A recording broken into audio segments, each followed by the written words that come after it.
both?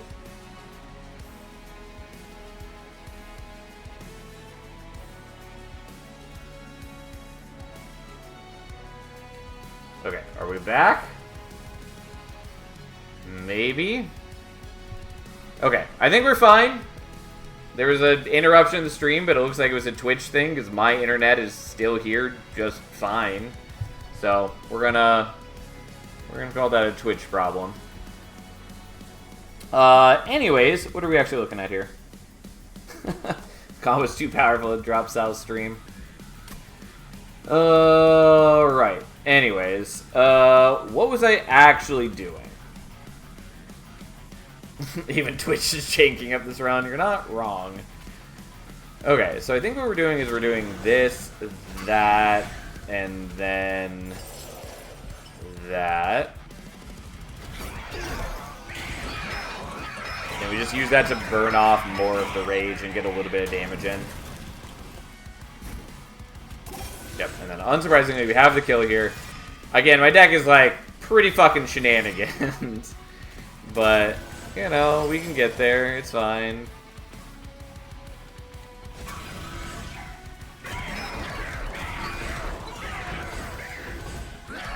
It is by design. I mean, yes, I am the one who did this to myself. I made a lot of choices that are questionable, to say the least. God, I could take Thorned Hollow. You know what? We'll take it as a backup plan. I do need more Ember, but we're taking this for now. I would like the artifacts. We're going here in case we have to use the Thorned Hollow. Alright, Thorned Hollow it is.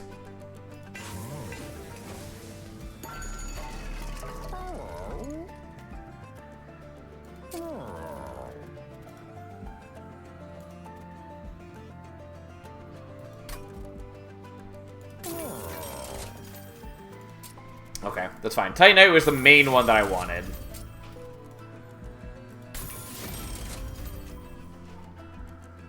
Normally should be Legion Snap Pick. Yeah, I'll be honest, I wasn't even paying attention. But you are 100% correct. But we've committed to a bad plan. We're going to live with the bad plan. Like, that's just what we're going to do. Oh, man. God, I need to remove a lot of cards from my deck. Okay. What a miserable world we live in. So, you're going there. God, I have so many rejuvenate targets, and I cannot handle them. I have too many units.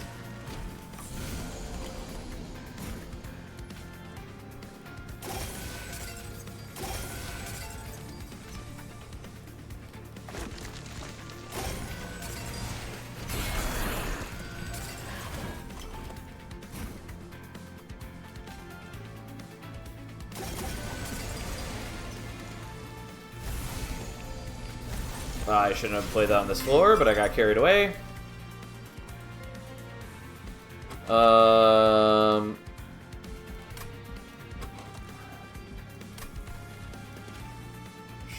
Sure.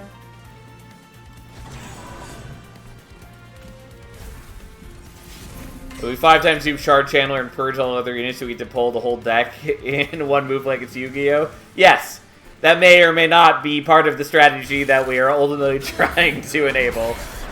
We just have to actually like get to a point where, you know, our deck is usable, which we've definitely not proven ourselves capable of yet.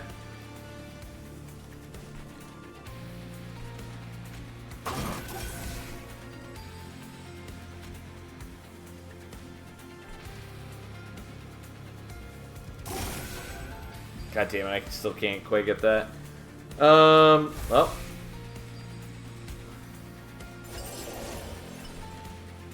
Oh god, I can't even use these things. Well, time to take some fire damage.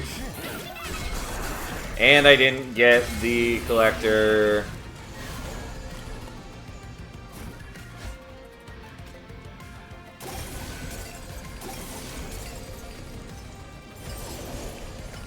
I don't really need to keep getting rid of the sap. It's actually not that helpful for me, but hey, here we are.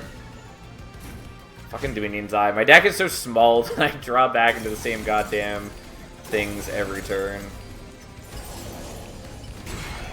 Oh, I didn't realize that the hollow is dying. That was some damage I didn't need to take. Well, so be it.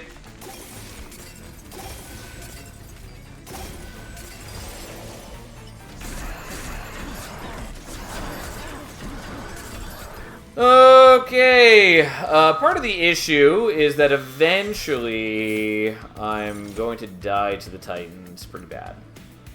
We are going to take Unleash the Wildwood. We're going to skip this.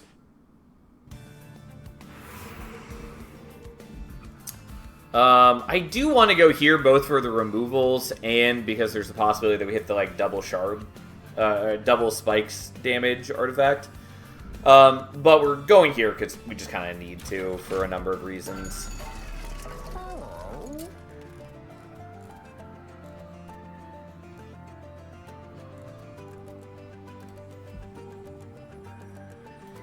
Yeah.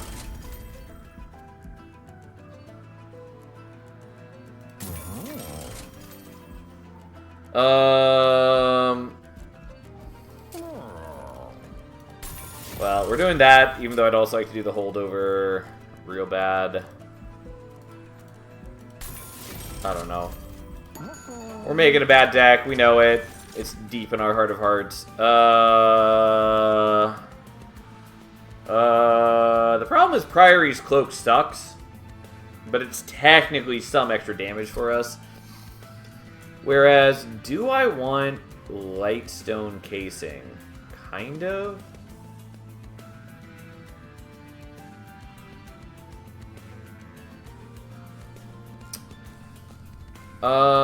I think we're just gonna take Priory's Cloak, even though it's bad.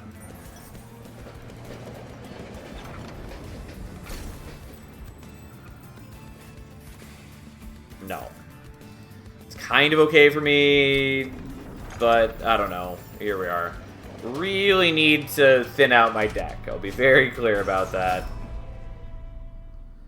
But my deck is what we in the biz call a clusterfuck.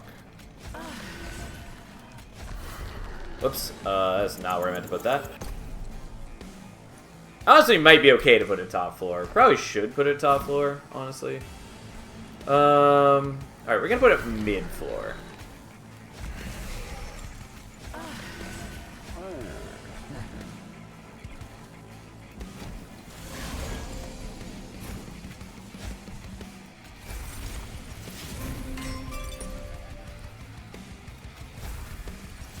Okay, there's our good buddy Shard Channeler.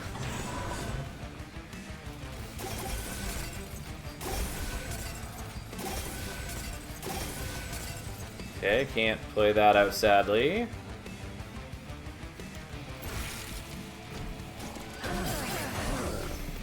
And poor Sentient is not contributing at all.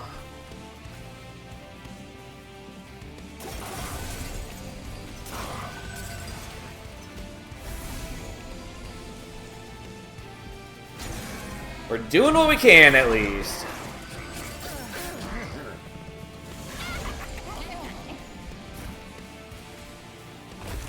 Okay, let's do that, and that, and that, and then that, even though we don't totally need to yet. Anyways, we're at least building up a lot of spikes, and the Titanite does dramatically remove concerns. Also, it's very nice to be able to get rid of the calcified embers finally. It's a shame we're not getting gold off of the Tycoon. I thought about trying to line things up so that he'd get pulled out by the Shard Channeler. I didn't do it. It's fine. It is what it is.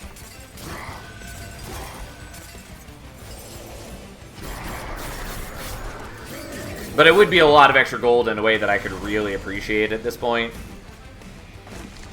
So I do recognize that there are some failings on my part.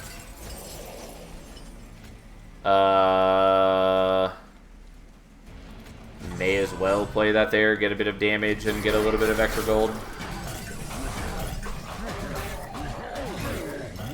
It's a shame he's not here for Undying One, since that's a lot of gold to farm, but okay.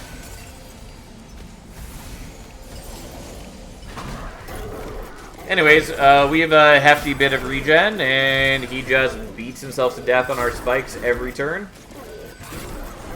So, yeah. And then he slowly dies.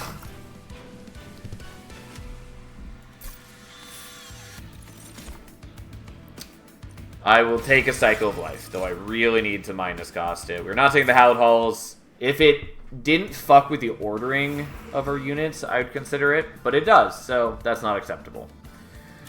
We do want this for a couple reasons.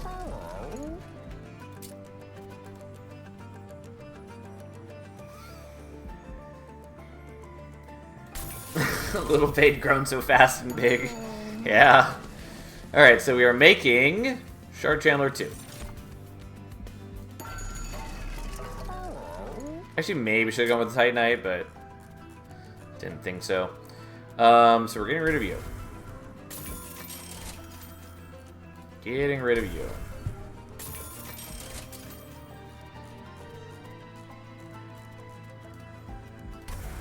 Okay, that's good enough for now, and we'll see how this shit show goes.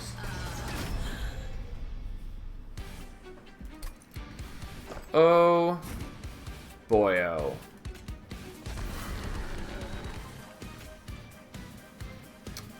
Actually, maybe should have smidge stoned you. That would have been cute, but here we are.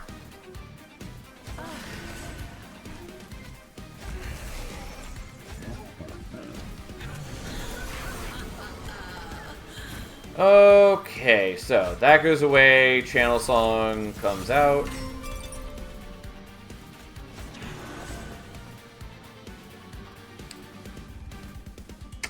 Actually, we'll do this slightly differently because I have enough capacity now. We're just gonna do this the other way, where we actually play out the channel songs. Because this was the original plan, is that we just use multiple channel songs to get out each of these guys. But I don't need to do that anymore, for the most part. Unfortunately, we don't have any spikes yet. I think maybe I need to set these up on mid-floor. Because I had thought about this. But we'll see what happens, I guess. Oh no, Sal, watch out, it's the consumer of crowns. You're gonna gobble up all your crowns. Haha, kidding, it's just me. Good to see you, Hearts. How you doing, friend?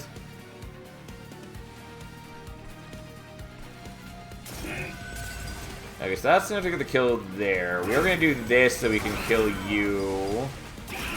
Because otherwise we have issues with that. And then we'll just keep getting rid of the corruption every turn, I guess. Because why not?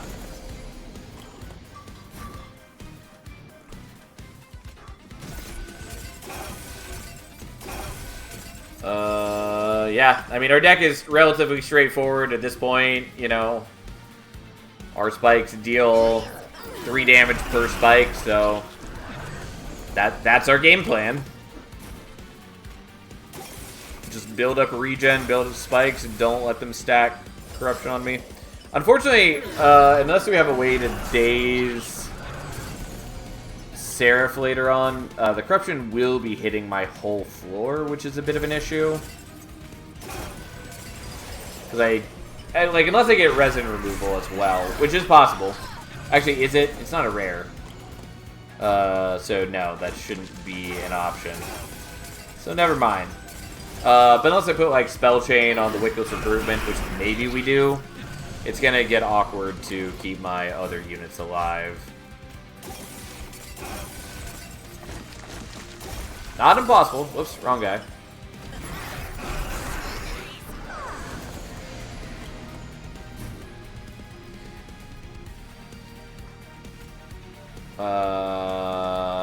Oh, you're dying because he's getting the spike. So it's like, why are the Shard Chandlers dying? But it turns out, that's why.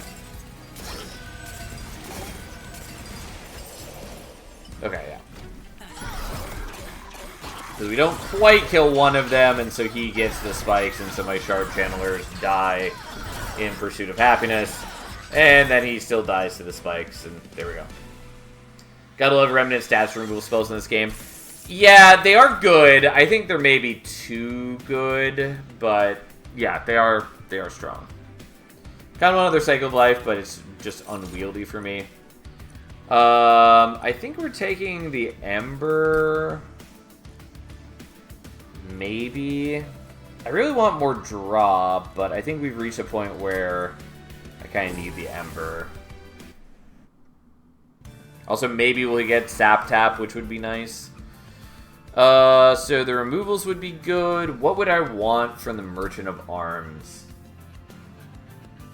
A Zone of Silence, maybe?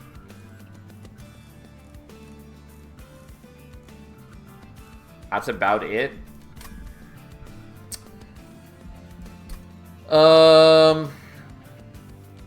Meat Shield would also be okay-ish, I guess.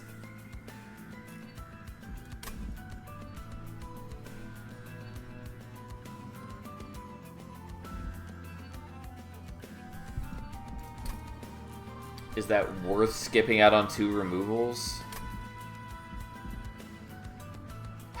And the dupe is here, though the Merchant of Magic's there. I really do want the Merchant of Magic to, like, minus cost the Cycle of Life, or to, like, dual or double stack the Spreading Spores. But I also would like another Shard Channeler.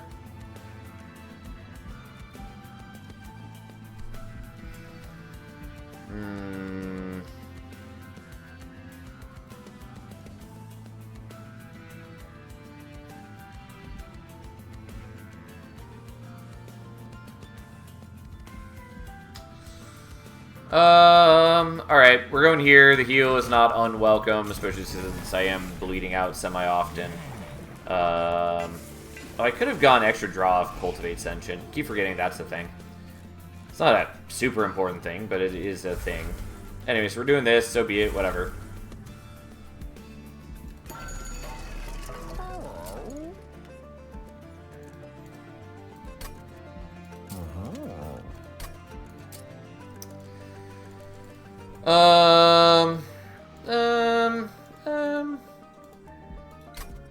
Yeah, I'm just not gonna worry about those. Like, maybe I could reroll for Smidgestone, yada yada yada. It doesn't really help. Just doesn't help. Okay. I do prefer having a Thane here.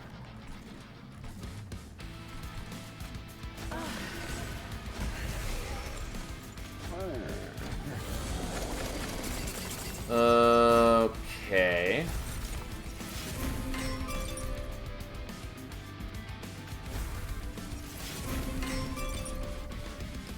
Maybe I'm fine with just having 2 Shard Channelers, though if that's the case, then I have made that upgrade worthless. Although I don't know.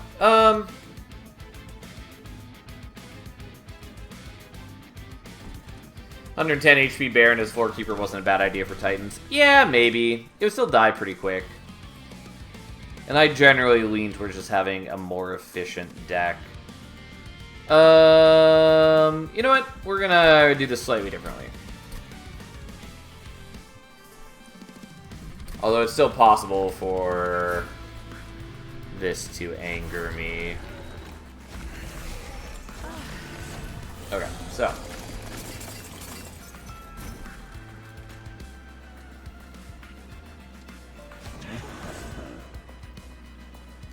Okay, that worked out the way that I wanted, so we at least get some extra gold. From this fight. Kind of. The Silence Dude is going to prevent that to a degree, sadly. But, you know, we'll do what we can. Unfortunately, I don't get any spikes from all of that rejuvenating because the Silence Dude is an asshole.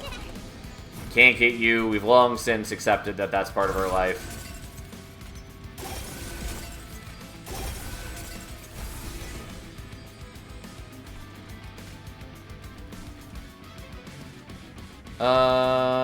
Yeah, I'll use the Wickless Recruitment.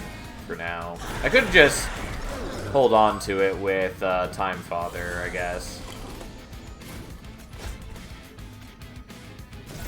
Yeah, this is where the problem is.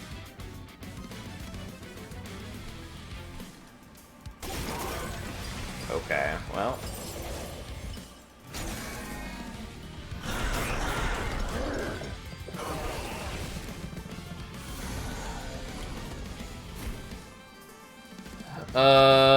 Okay, so. There we go. Sentient at least pulling their weight some. God, you're a piece of shit. Hate you so much. So in the meantime, I mean, I guess it's still valuable for me to get the regen up.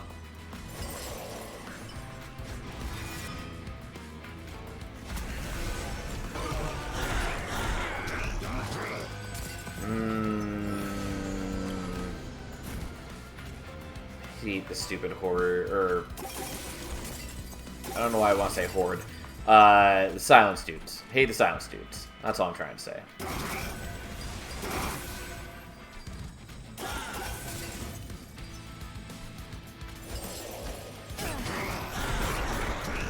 I do appreciate that we're getting a bunch of extra gold off the Baron, though. Or Tycoon.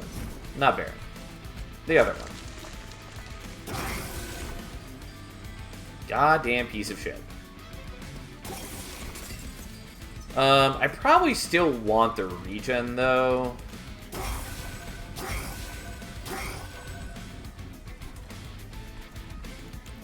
I may as well freeze that so it doesn't take up a draw next turn.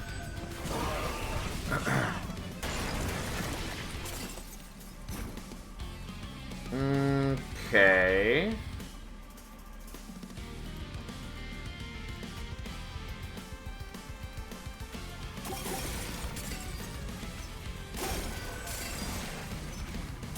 I was like, why did my attack go down so much suddenly? And it's because of the burnout, but that was actually not an issue.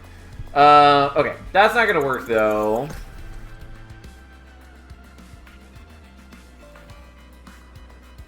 We might have what we in the biz call problems. I didn't actually take note of how much that healed, or how much extra that was doing.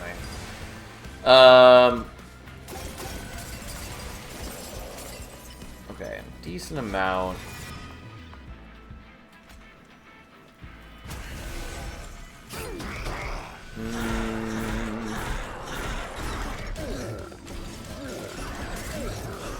Unfortunately, attacking into the thing does make her dramatically stronger in a rather uncomfortable way.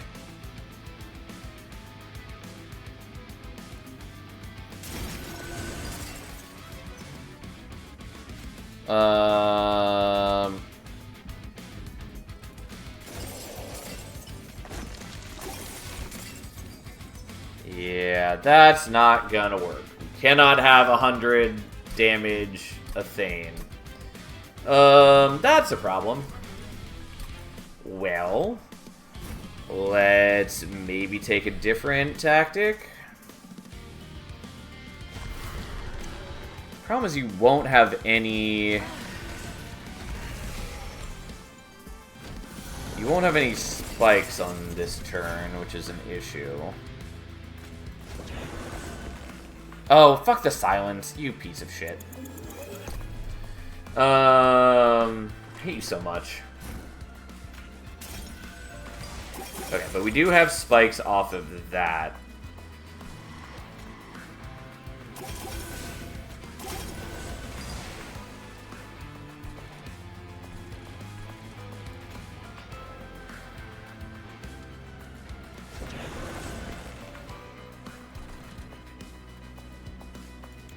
I guess I'll just freeze those. I don't know.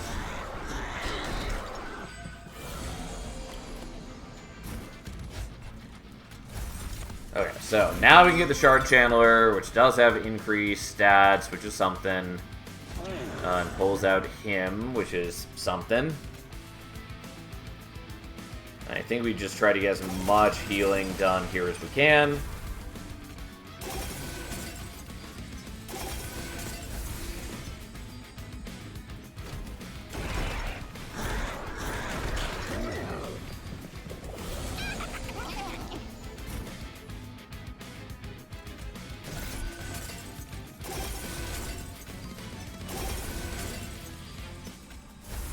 Yeah, I thought that might be the case, because they do increase attack pretty heftily. And I have a limit to how many spells I can actually play here.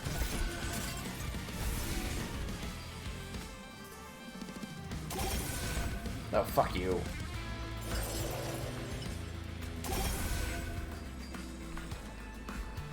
Well, that's not great. Stupid silence guys are the worst.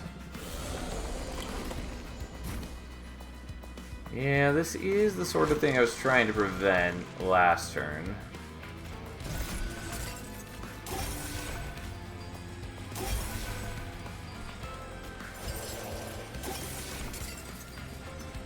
Alright, we'll see what happens.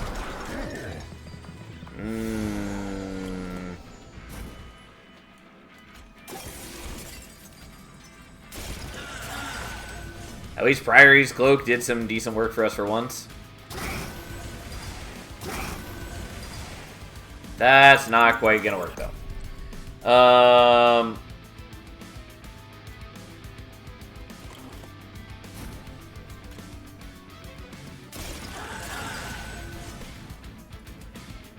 Yeah, but I am limited in how much I can do here.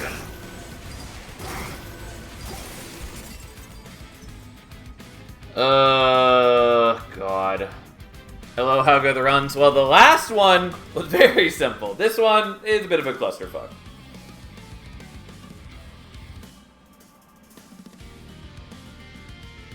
I mean, I can take the damage. It's a lot of damage to take, though.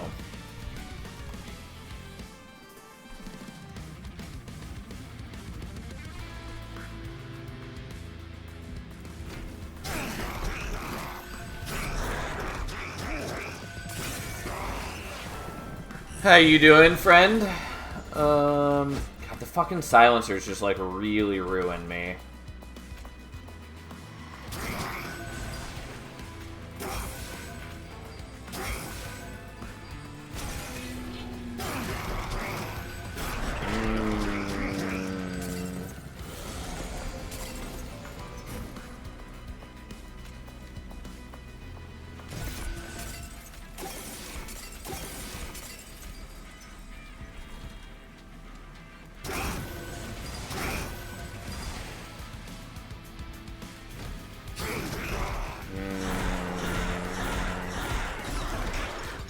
Unfortunately, attacking into the statue so many times is just so bad for us.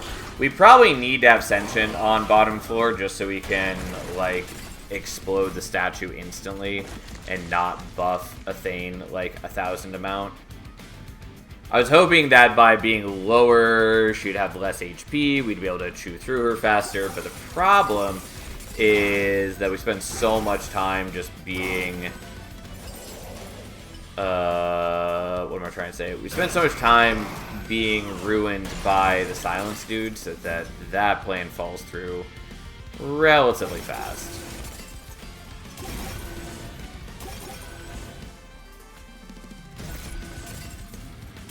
But yeah, this is not going to work. We'll try it one more time. Do alright, give Monster Train 2 a break for a bit and playing some Stardew again. Fair enough. It's always good to take a break on something before you get too burned out.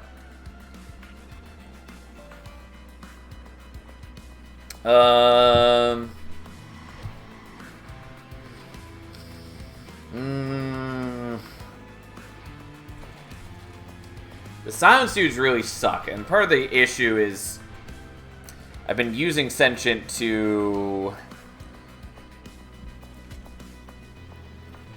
deal with the enemies that escape.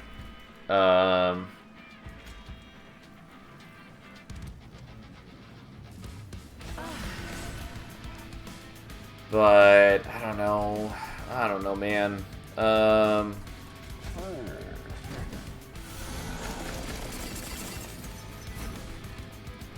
Oh, I keep thinking that I have enough capacity. I keep thinking that the Thorned Hollow is only 2 capacity for some reason, even though I know that it's a 3 capacity unit.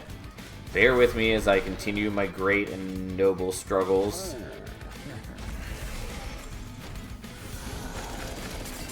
Yeah, it turns out the silence dudes are Categorically the worst. Do they only pull out non-champion units?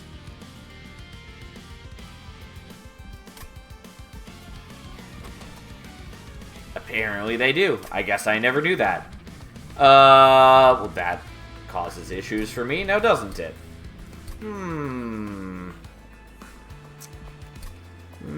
I mean, we could do it without the shard channelers, maybe, but that seems bad.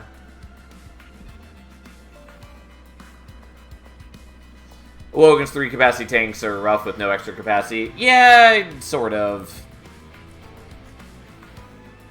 If it actually worked as it was supposed to here, that wouldn't be an issue. But apparently we can't pull out Sentient in the way that I want.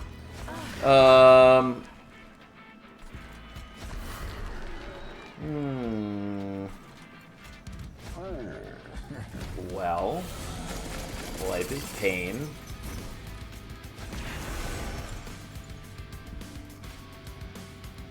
Though they wear smidge stone well, at least. That is true.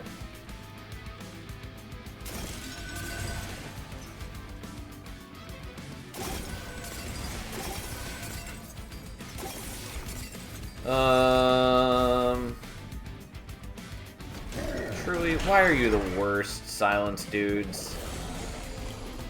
I just cannot stomach your existence.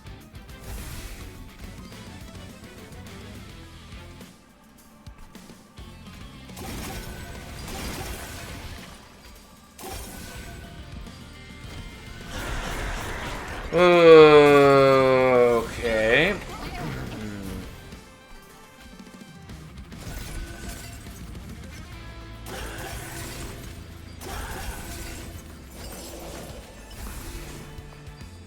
It would be nice to be buffing the Awoken Hollow as well. The problem is that mostly that cultivating is going to hit the shard channelers, and that's not really helpful to anybody.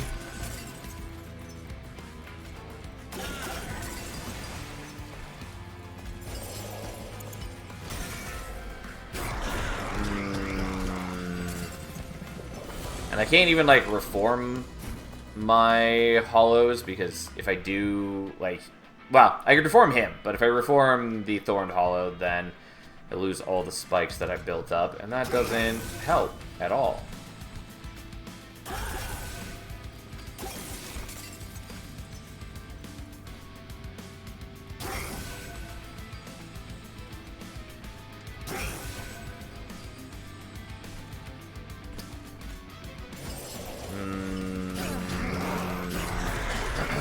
Why are you the worst?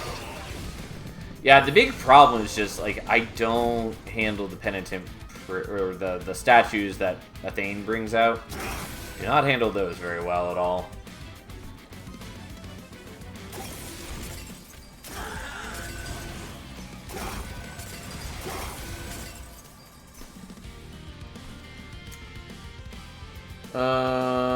Do I want to use the Wicked's recruitment? I guess I will, just for safety's sake. Although I could probably freeze it now. I've only had, like, Restoring Retreat, but Restoring Retreat is not a rare, so no surprise I don't have it.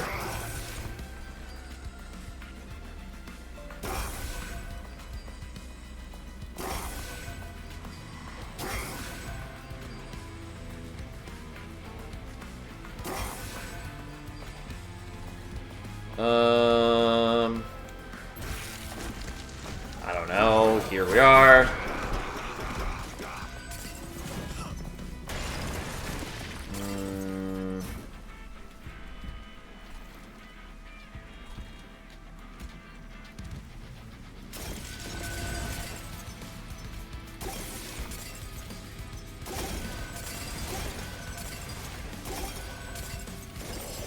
Okay, yeah, so unsurprisingly, that goes down as I play more things. The problem is I don't think I can kill her on top floor. I'm weirded out that I'm actually having trouble with Athane, because that is a novel experience.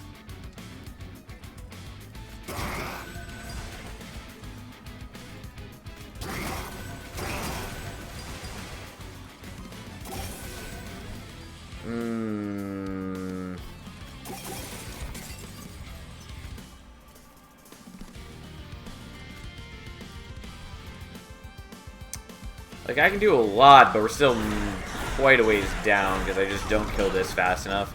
Like, I could have... Yeah, I don't know. I could maybe have Sentient on mid-floor instead of top floor, but I think that causes too many other problems.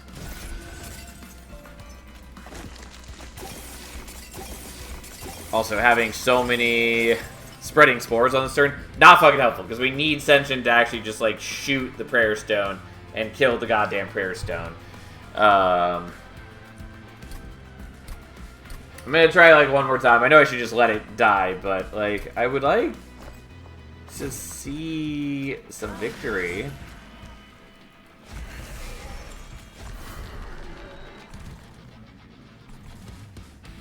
But, who knows?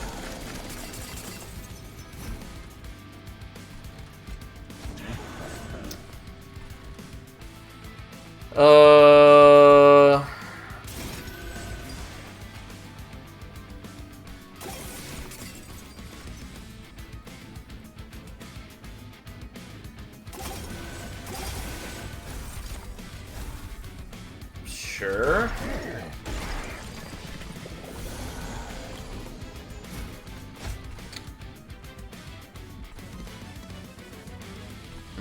I suppose I could even get the Shard Channelers on Sentient's floor. Doesn't seem as important, but it is an option.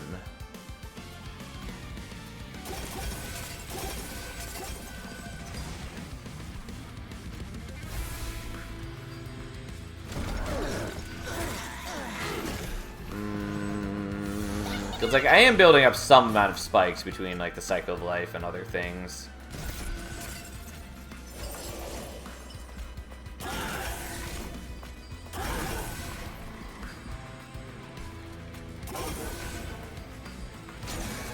I kind of meant to play out the Wide with Sap, but so be it.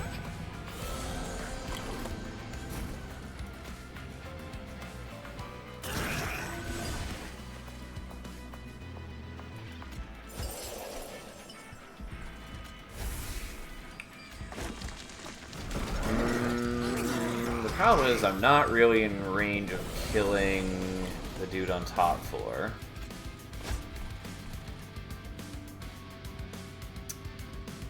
That is a lot of damage to take, and I don't think I can really meaningfully change that.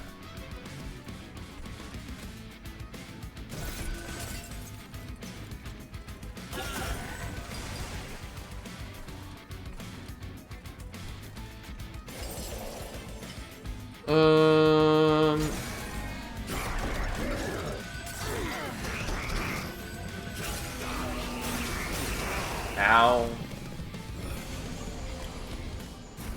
Everything's awful. Yeah, because once again, still not killing you.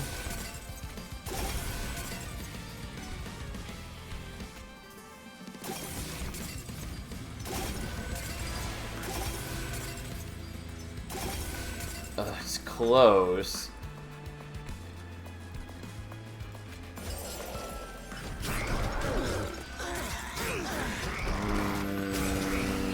Well, see what we can do. The most important thing is just winning the fight.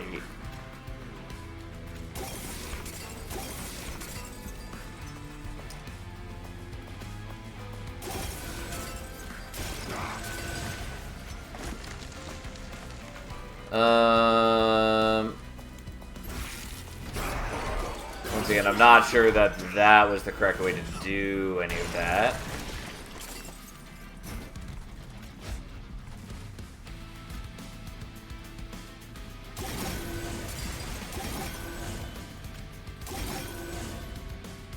Yeah. Because you just, like, die instantly here and don't have anywhere near enough regen. That's fine. We'll let this run die. No surprise. It's been a real struggle. It hasn't turned out. I'm not surprised that we're struggling as much as we are. I mean, it does feel bad to die to a Thane, who I normally don't really give a shit about. But of any deck that's going to die to a Thane, no surprise that it's this one. Or I have no ability to kill the statues. And I'm really wrecked by the silencers. If we could have gone past that ring, though, we would have had a good chance to increase our power. We would have still been decently weak into the Titans, but, you know, it is what it is. Either way, that's fine. We died. Okay, after that disaster, what are we taking? Great question.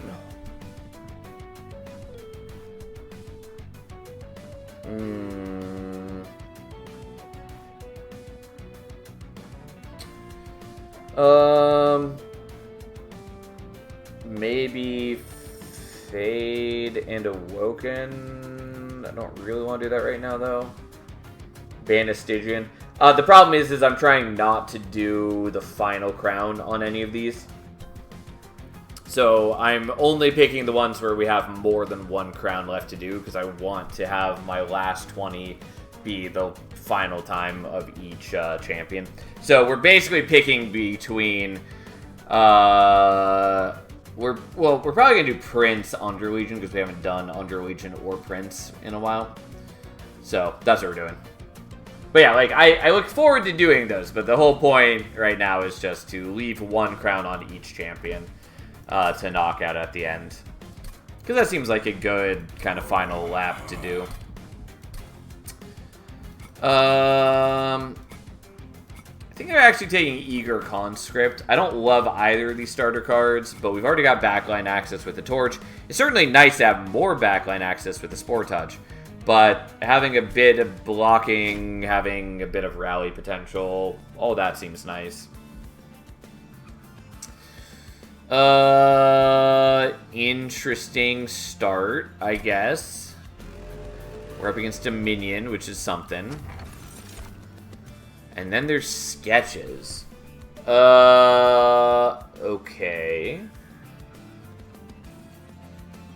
So, like, I could take Wanderer's Talisman, which is fine to start. I think we're taking sketches, but it's fairly awkward for us at the moment. But fine, we'll figure that out, I guess.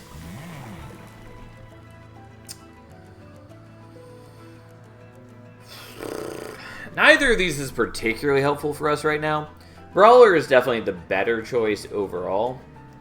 And I'm pretty confident we're taking Brawler. I have no attack bonus currently. Why do sketches look like sketches of football field? Couldn't tell you. The problem with Wrathful, I mean, beyond it just having way too low numbers for this game, is that I'm going to be spawning fungi in front of him, so unless I find Glow Up, he's not gonna do anything for me, basically. So, we take Brawler, even if it doesn't really do anything for me right now. Strange thought, if you skip deploy phase with sketches, always summon the champ. I honestly don't remember how it interacts with the champion. It might be like the thing we were just using where it just skips over the champion. I don't remember.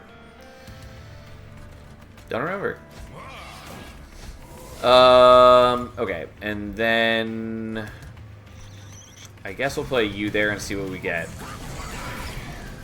Okay, that's fine. I was kind of hoping we'd get the Welder Helper top floor, but this is okay.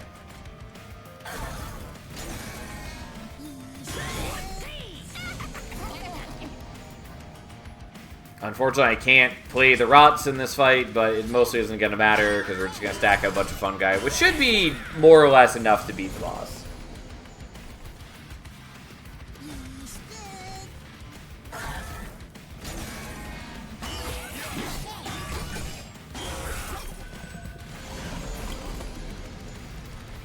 It would just be a lot more appealing if we could also put Rot on the boss right now.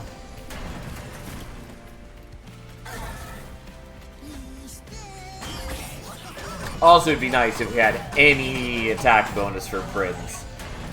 But we don't, and that's just the life we gotta live. Anyways, we're fine. He's not a hard boss.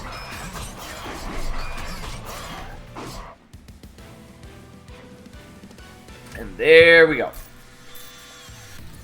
Okay, well, I think we're skipping the fledgling imp because of the sketches-shaped world I've picked. There is a world where we could still maybe use the fledgling imp, wherein we get like endless on it and then use it as our only unit to pull it out first turn guaranteed, kind of like a channel song. Like, that's not altogether a terrible plan. It's not really what I want to do, though. The question being, do I care about a horn break? It's fine. Again, dramatically less powerful in a world without plus 30 magic power upgrade. And I think mostly it's just not a card we need. So we'll skip. This, on the other hand, is interesting. We're definitely not taking a third rot. Can't handle that. Glow Up is a solid possibility. Gooey Flask is also good. We're going to take the Glow Up, though. Okay.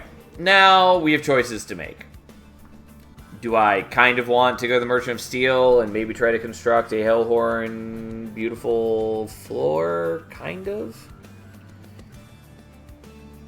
But I think what we're going to do is we're going to go Under Legion, because getting extra Under Legion units out is really good.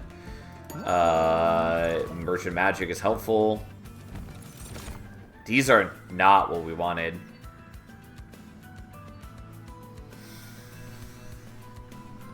Do I want Squad Leader? That is the question I ask myself each and every day.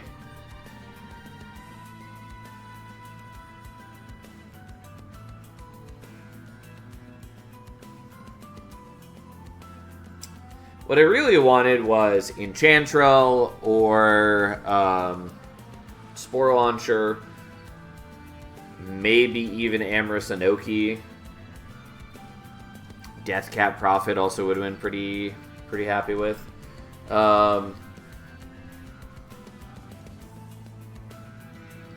I'm mostly just debating whether I need the Squad Leader to get through like this floor, and I think the answer is no, but I still might want to take him. Yeah, fine. I might end up having to remove him later. We'll figure it out.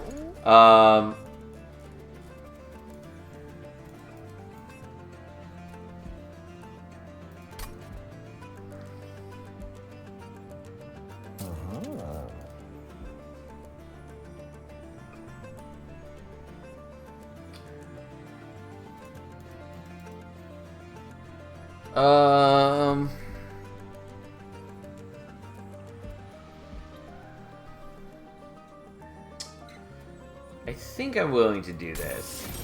And then we're going to do -2 there. Kind of want to do the double stack. Don't think we're going to do the double stack. Alright, we're going to leave that. It's a bit weird. We'll figure things out, hopefully. Mark invasions, whatever. It's not really what we want to deal with. Okay, fine. So.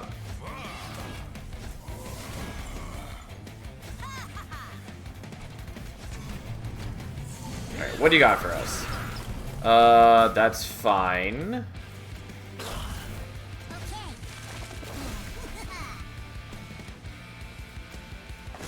We are going to have a lot of units top floor next turn. Which is not our favorite thing, but it is an acceptable thing, maybe.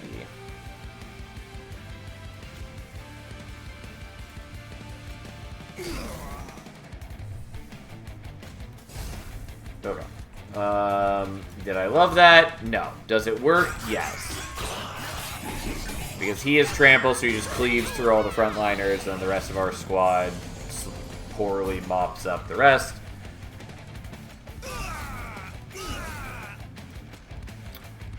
Yeah, I'll sacrifice HP to pump up the stack.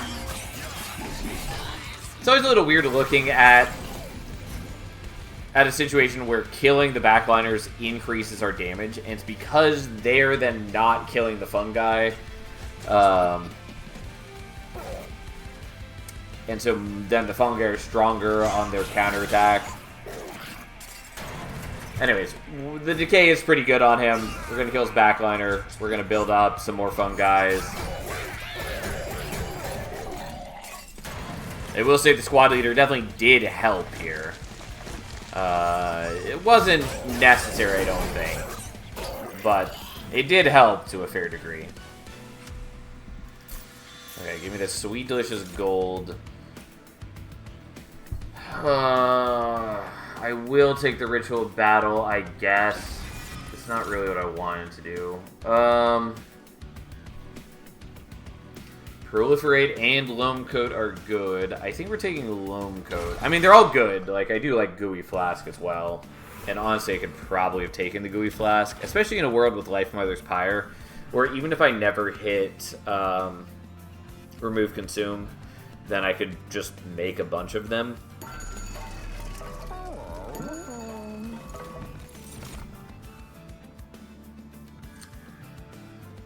Okay. Well, we might be pivoting to Moral Mistress. I was trying to avoid that, but it is a good unit. I'm going to take it, although, again, taking more and more units is sort of a problem for us.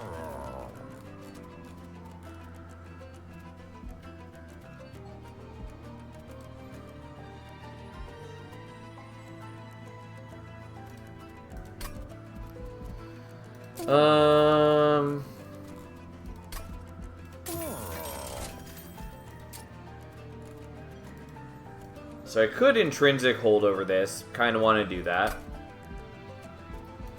Could hold over the glow up. Kind of want to do that. Kind of want to do this. Or that. Alright, we're just going to do that. And then we're going to hold over this, I guess. And I do have enough for the intrinsic. Interesting. Fine, I guess. I don't know. I'm losing my mind here, if that wasn't obvious. Interesting. Okay, we're not going to go for the rare wings. This is an interesting play, and the one we're going to take.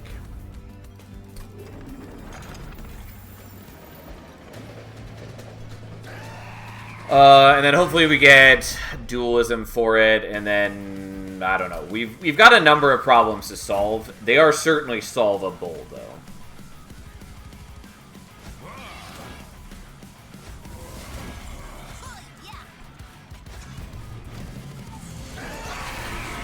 Well, she ended up on the correct floor, but I didn't really want her there.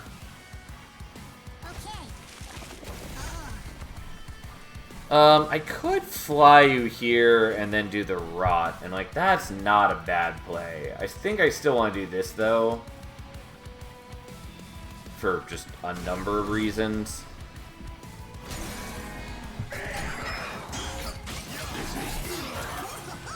But yeah, it's interesting. Okay.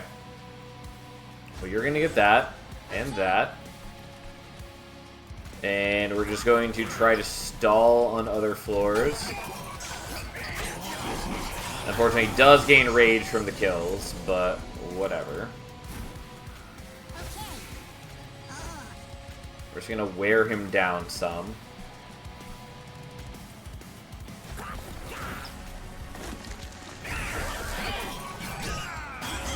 That jerk on top floor even has the audacity to heal him. But anyways, keeping multiple floors alive in this fight, not the most important thing, but it does mean that Archeon then spends more turns, like, flying between them. So he's not as often going to end up on bottom floor or wherever you're killing enemies. So it can help prevent him from gaining just a fuck ton of rage. Anyways, what we're going to do is we're going to move here so we can give him a bunch of decay. May as well kill that guy before he attacks.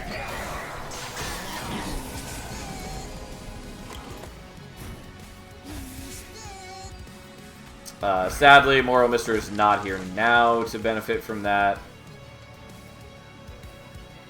Well, you do more damage to our stack if I kill the spearman than if I don't, so we're not going to. Okay, and now she can fly back down here. Doesn't matter. We are strong enough as is. Okay, my deck is what we in the biz would generously call a clusterfuck, but it's something, that's for sure. Well, I'm gonna take the Racking Pain, though it's a bit shenanigans. And then it's what we tune in for. That is true, as far as I understand it. Alright, and now we've got choices to make. Do I want to take the Steelworker and start defending myself a little better? Do I want to take the Spore Launcher and have a little bit better offense? Or do I just not care about anything ever in my life? I mean, I do like the consistency of the Spore Launcher, even if I'm not good at generating fungi yet. Whatever.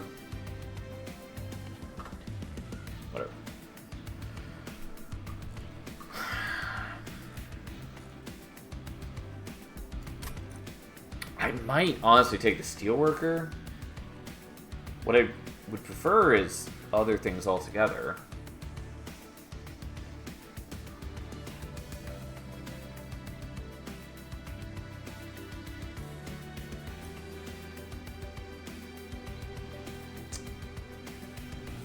The problem is... Okay, fine, fuck it, whatever. I'm taking Steelworker, we'll see what happens.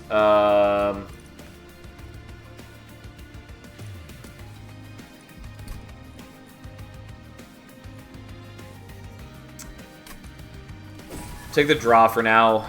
I do kind of need Ember as well. We're going here. For lots of reasons. Okay, so here's the problem, is I want dualism on her. I also want dualism on him. We're gonna take dualism on her, though.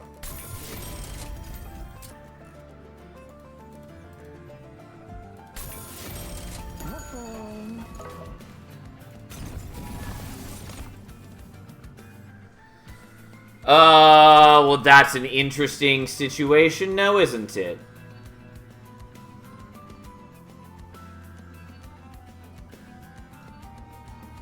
Also, I need to remove so many units. I mean, I'm pretty happy to take Zone of Silence, I think. Inferno Room does also just solve a lot of problems. So we'll take Zone of Silence, I guess, even though it's very clumsy for me right now. Take Brawler 2, though I might just abandon Prince soon. As much as I hate doing that, I think it is the right choice, probably.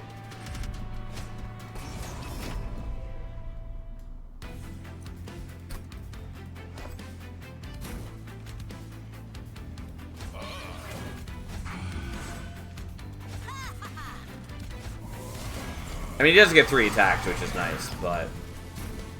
well, are you shitting me?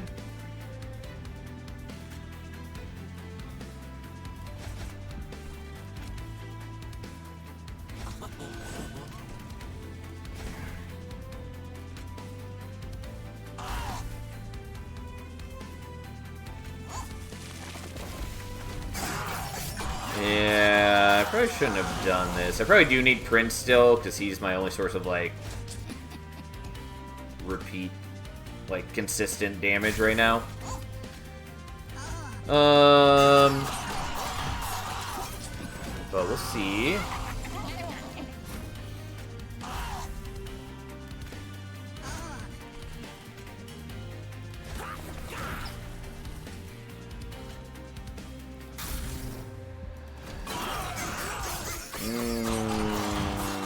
The problem is I don't really have consume cards yet, and maybe that's an issue. Yeah, you're gonna beat my Pyre to death, because I have made choices that some might call unenviable.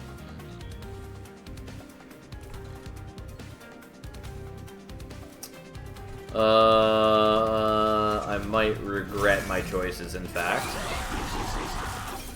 Partly not playing out the, yeah, I'm gonna take a lot of damage because of this stupid Titan skin. Alright, have a nice night, Fury. Yeah, and I did really want this Zone of Silence. It's a bit late, but we'll play that now, I guess. I probably needed Prince Bottom Floor and having the Ritual Battle. Yeah, this is not acceptable.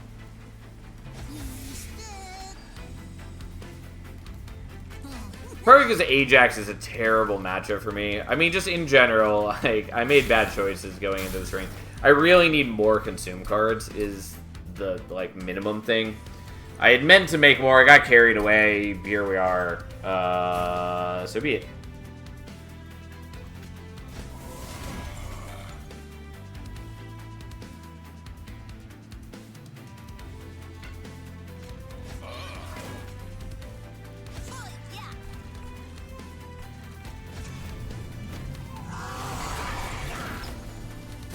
Oh, unhelpful.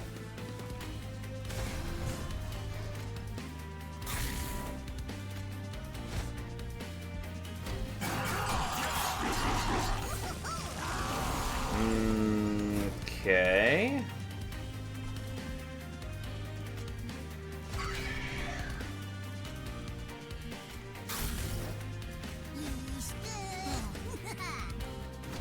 Yeah, the problem is I'm not quite killing things. And that is what we in the biz call an issue.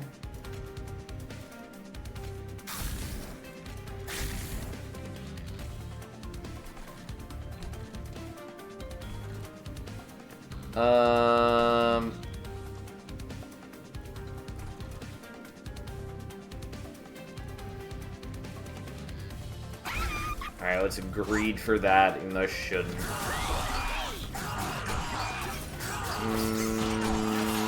I mean, I'm not sure I can make it out of this ring.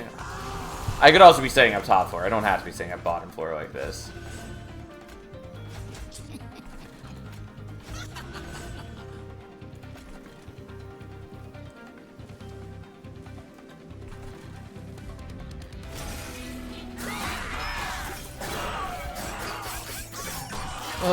Unfortunately, I still take 2 attacks to kill this guy because of the Titan skin.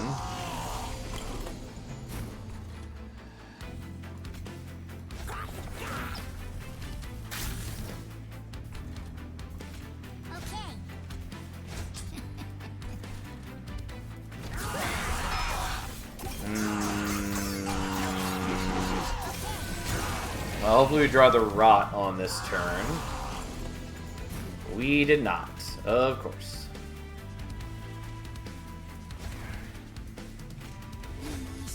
Yeah, this is a problem. Unsurprisingly, I have problems in multitudes. Well, we're gonna set up top floor, because that's just a better plan. Don't know why I'm not doing it in the first place. I'm just getting carried away by a bot floor focus life.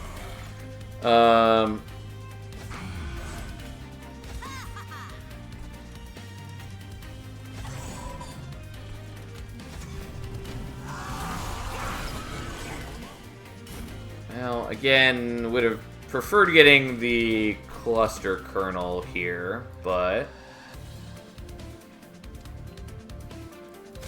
so be it.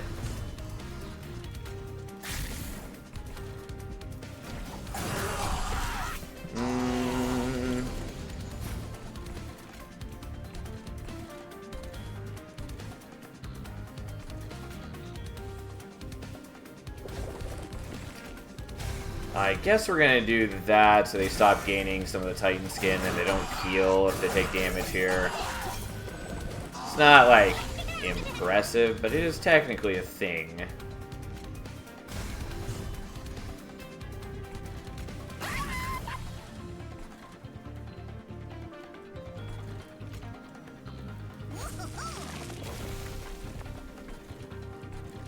I'm gonna leave the Rot unplayed, I guess.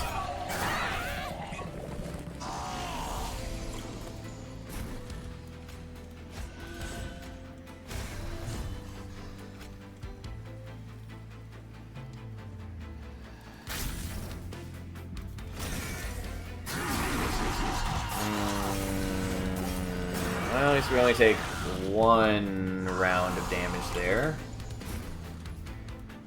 That's not gonna work.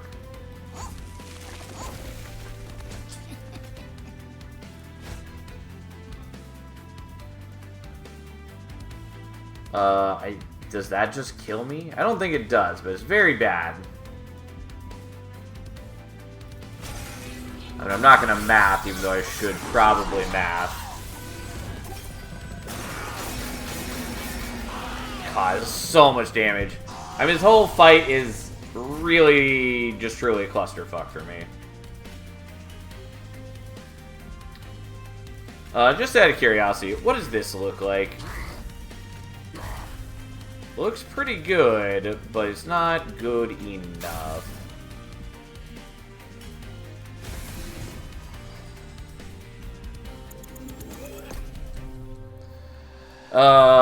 Yeah, unfortunately, good but not good enough is not acceptable.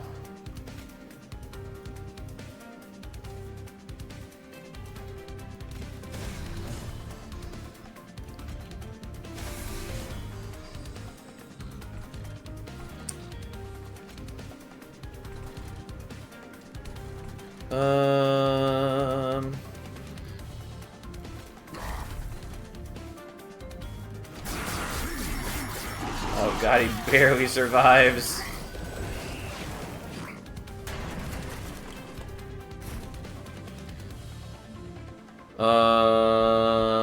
Unhelpful.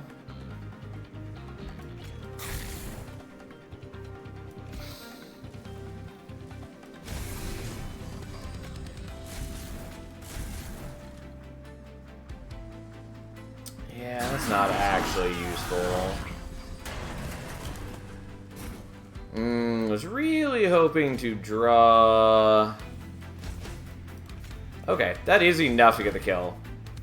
Honestly surprised. But I'll take it. Like, what a clusterfuck. But we spent the whole fight building up Prince's Rage, and with 3 attacks, that does chip through his health pretty fast.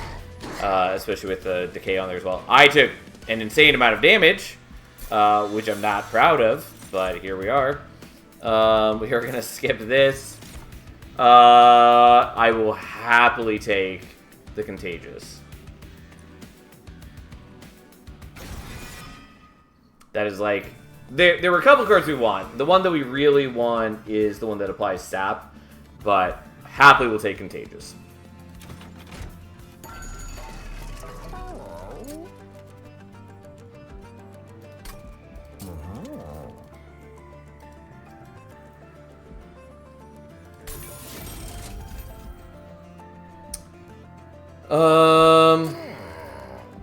Okay.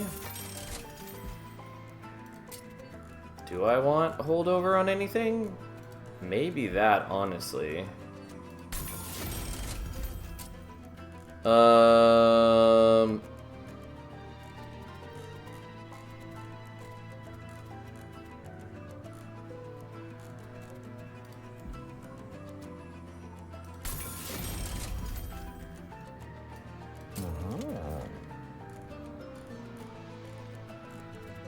So let's make a second of you, and let's make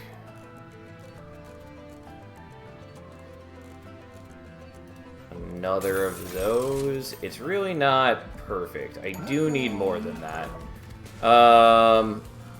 But we can make more Rot, which helps. We can start removing some units, which helps. Still just so much chaff in my deck, and there are like 5 different things I need to do to make my deck not shit, and we're a far ways away from that, unfortunately.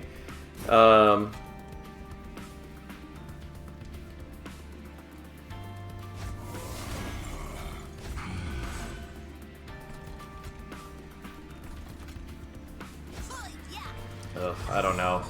Hopefully we get the cluster kernel on bottom floor. Nope. Water helper's fine, but it's not really what we wanted. But we can do that at least, which does help. And then this doesn't kill, unfortunately. But we'll just make some fun guy to block a little bit. It would be nice if they survive so they can start stacking up armor from the steelworker. But we'll take what we can get at this moment.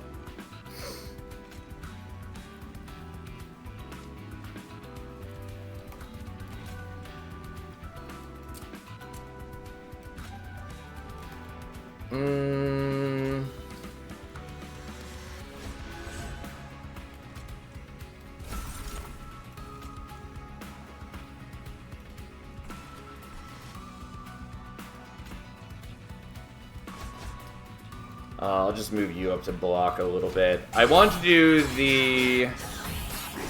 whatever it's called, contaminate. Contagious. Because that creates a copy of itself in the pile where the rot doesn't, and yada yada. Point is, this way I can sort of maybe deal with things a little better.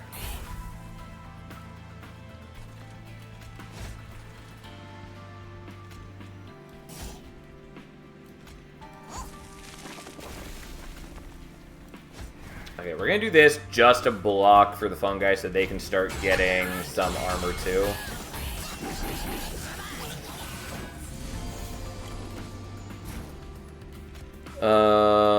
Do I care about Zone of Silence? I think I don't. I think it's just too expensive for me to worry about.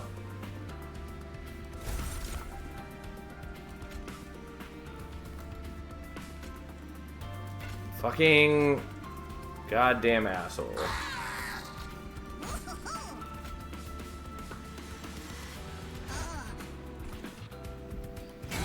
The stupid Titan skin prevents me from killing off the 2 HP enemies with the torches. Yes, I could have given them magic power earlier. No, I didn't, because who wants to give things magic power, really? Alright,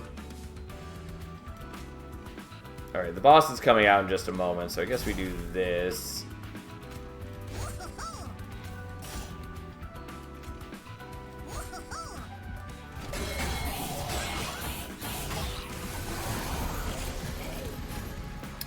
Well, unfortunately, don't have any things we care about at the moment, but it also doesn't matter, so. Ta-da! Yeah, anyways, Prince has been sitting there stacking up rage. It's not a ton, but we're able to just chew through with enough armor and just raw stats that we get him down.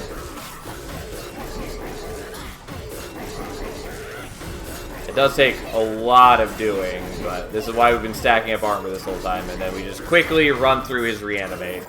So, it's a clumsy run, but we're alive for the moment. Honestly, I'll take the Rage Serum just because it's a consume card, and Pandemic is the one we want. Happily will take Pandemic. Again, we do need, like, Immersion to Magic, but whatever. So I think I should probably go here looking for dualism on, like, the Steelworker. I do also want to heal. As much as I don't really want to heal, I think I need to heal. Also, I can't dupe cards here, whereas I can here, so I think we kind of have to. Okay, so dualism goes there.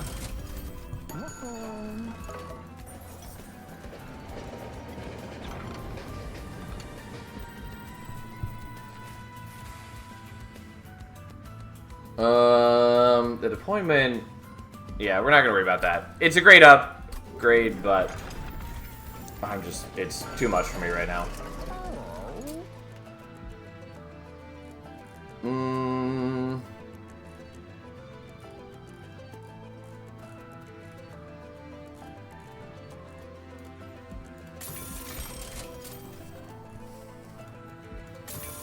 Okay, I just need to increase the density of things I care about.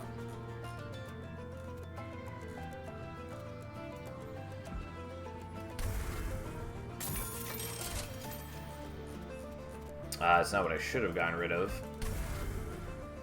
Don't mind me. I am just losing my mind a little bit.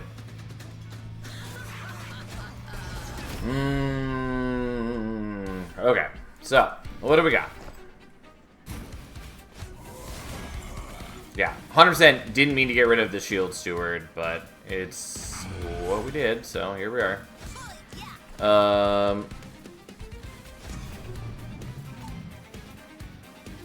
And I guess we'll just play you out because I can, and then for sure can fly you to where we want.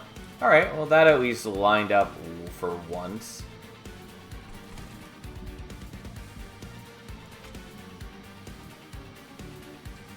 Sure, we'll give you 16 decay each. And then fly down here and start going to work. Shame we're not playing with the Calcified Ember. Oh well, that's a price I'm willing to pay. Okay, unfortunately the Contagious doesn't actually do anything on its own, other than it procs the Moral Mistress. I mean, it's good once we have statuses on them, but before that, just using it to trigger the Moral Mistress it essentially is a card that does nothing.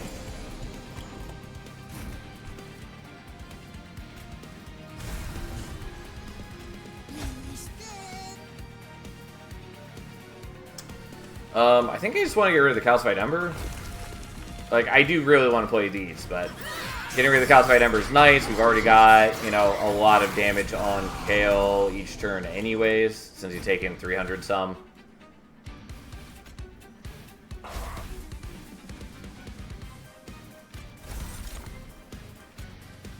And we just kind of easily murdered those guys, who also hit him for a bunch as well. The further we go, the better this deck is going to be. It just takes a while to get there.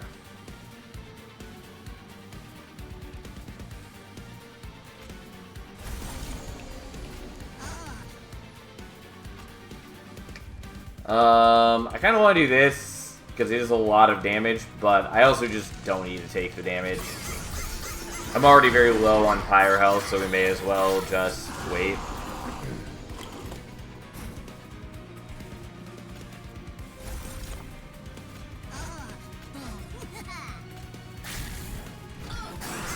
It's a shame we didn't get, like, Infectory. That also would have increased our defense a fair bit. But that's okay. Kale is already losing half his remaining health. God, the filthy harvesting that he does. Oh, God. He just cleaves through our units. Doesn't matter.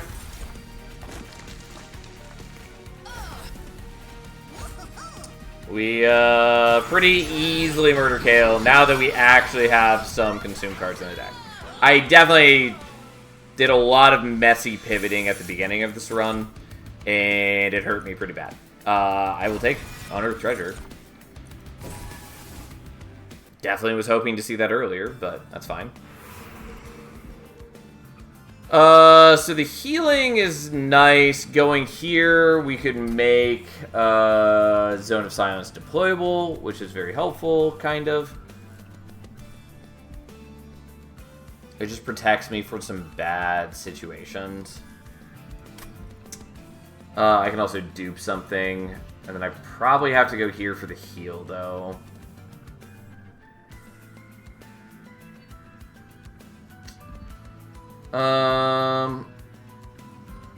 Or I go heal now, and then maybe go Merchant Magic. I would like the Merchant Magic, but I think we're going here and just accepting our fate.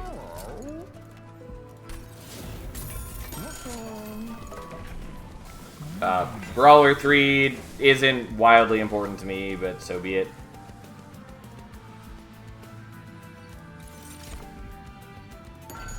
Okay, so how many units do I actually have now that I care about?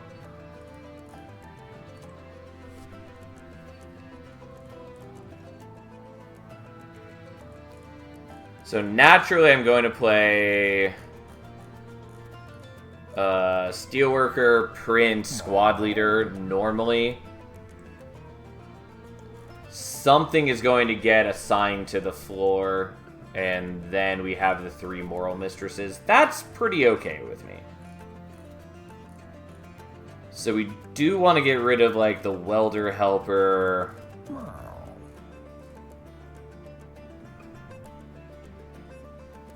Yeah, that's basically all we need to do now, kind of. I need to check my deployment number in a moment, but we'll get rid of the Welder Helper. So deployment, I've got 6.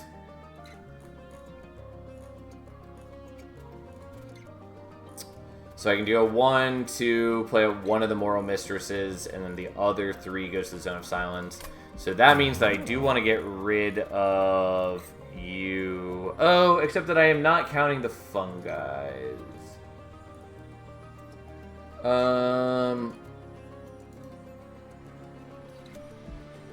I will get rid of the Squad Leader then, because I think the fungi stacking up are better for me. And then I should still have enough deployment ember because the shield sewer takes the ember that I was using on the fungi, or the squad leader. Yeah, so this is why, one of the strong reasons why I went this route. Because getting the silence enemies really kind of fucks me.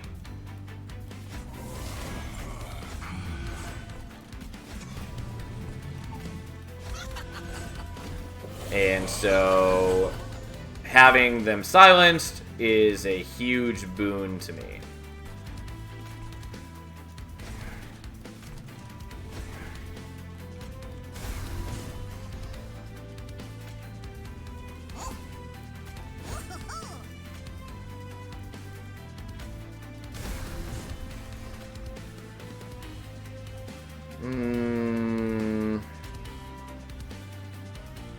Unfortunately, I'm still taking a bunch of damage here. Whatever. It's not great. Especially because if I could have kept the fungi alive, then he would have gotten the armor, and that would have been nice. We were going to kill you to start with, just so you can't interfere.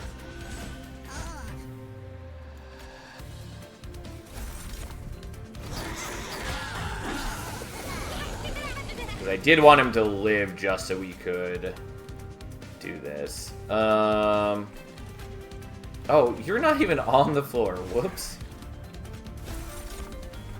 Okay, so I did that off floor so he could hopefully get a rot back, so I could kill that guy, so that I can kill them before they do any of their incanting, because I am trying to minimize how much damage I'm taking. So I would very much like the fungi to not just die.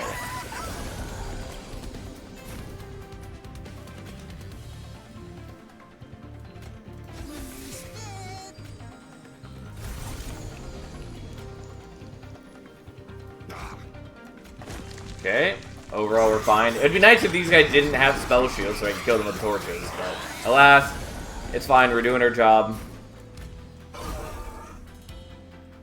Turns out 3 Moral Mistresses does a lot of work.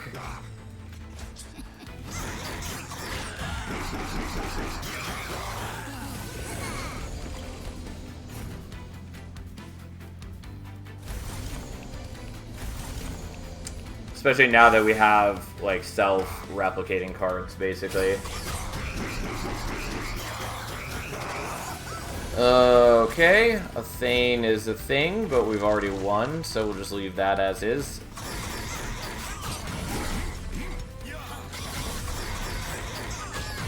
This would be bad if we hadn't silenced her statue, but with the silence on the statue, she doesn't get any attack bonus. And so we just sit here slowly beating her to death with our squad.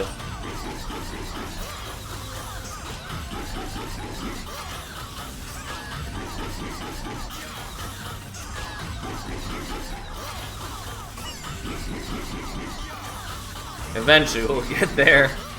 Takes so long for us to kill her, but like she doesn't have high base attack. And so stacking up that 12 armor on 7 dudes per turn with the Steelworker does a lot of work for us. I was considering swapping out Prince for a second Steelworker even. And I might. I'm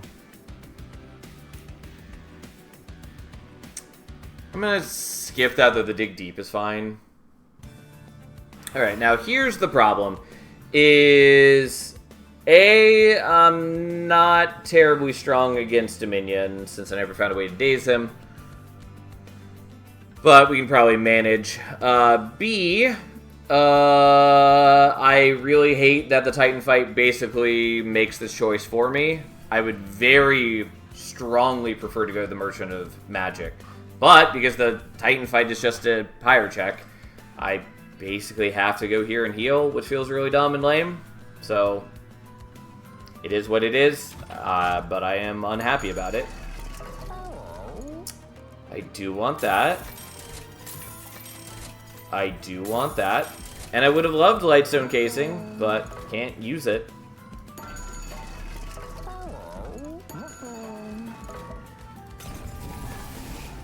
Okay, I can at least still dupe a card.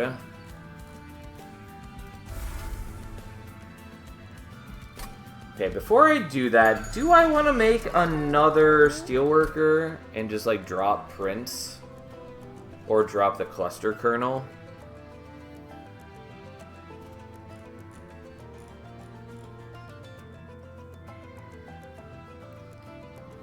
Like, it's a lot of armor that he gives every turn.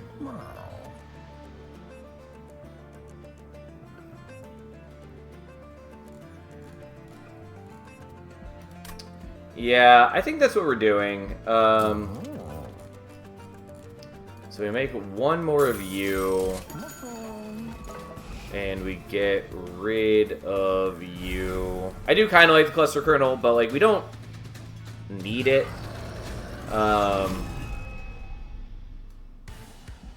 So here we are.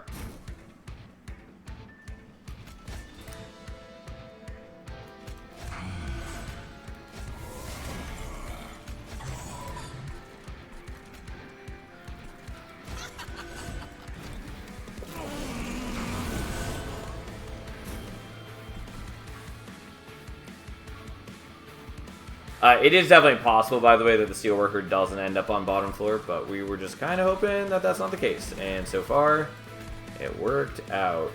Oh, actually, do I just want to load you up with a bunch of decay on turn 1?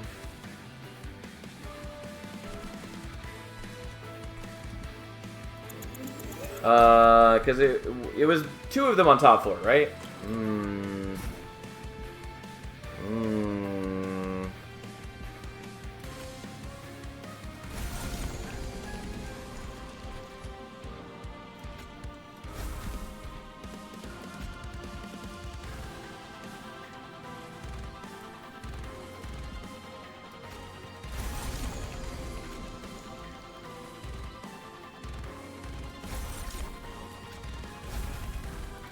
Okay, so we're gonna do that, and then we just fly down here, and then buff Prince and murder all these things. Sadly, we don't have any phone guy right now, but whatever. That's fine. We're at least not getting the corruption from those guys dying, and we give 16 armor per Steelworker, which does a lot of work for us.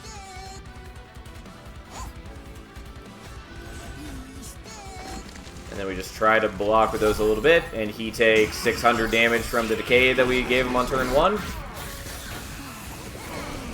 Which is a lot.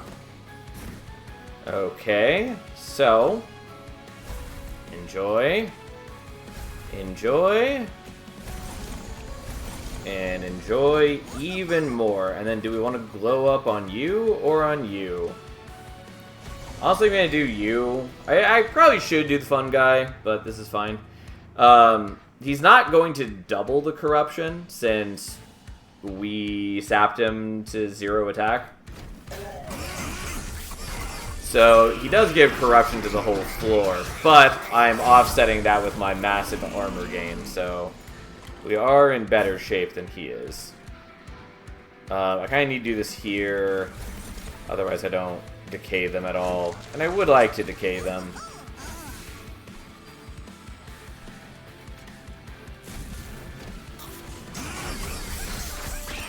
But Seraph is mostly ruined already.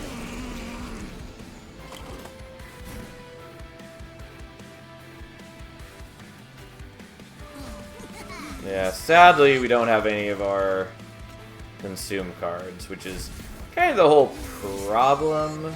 But it doesn't matter, because we know the Racking Pain, which is basically is a second proc of the decay every turn.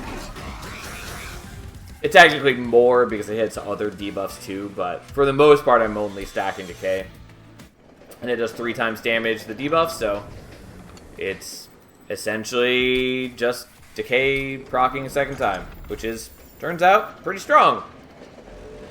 Maybe unnecessary, but we'll find out.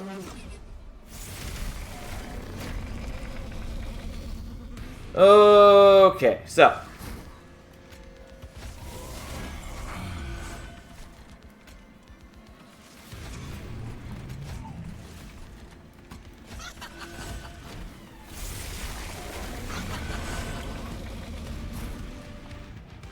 well, it does keep hitting the steelworker on bottom floor. I don't know if that's deterministic in some way that I don't understand.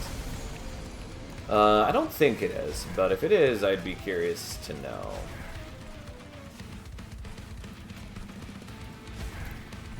Okay, I do kind of want to stack some decay on you, but whatever. I can't do that currently, so it's a moot point.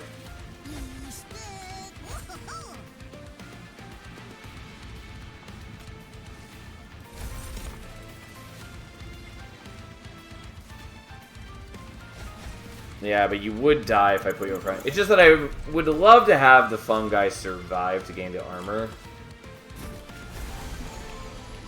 That would be the dream. But I can't lose the steelworkers. That's just not acceptable, so.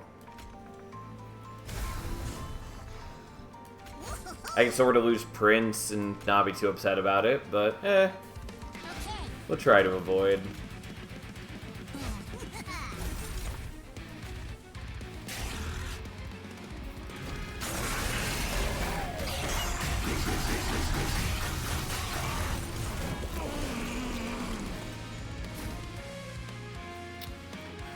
Alright, so that goes there.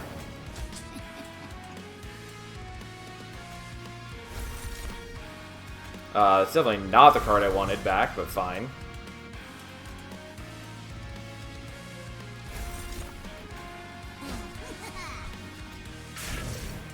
Oh, I can't play the Racking Pain like this. Well, that's fine, I'll leave it.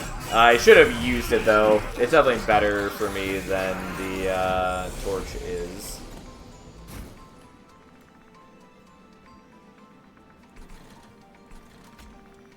Okay, so we're gonna do that, because that gives you the decay and sap, which is cute.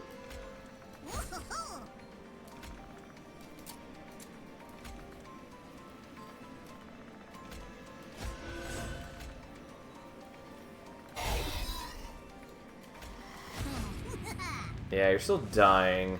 Okay, we're not gonna bother about the loam coat, I think. That's... if it's not keeping something alive, it just doesn't really matter to us.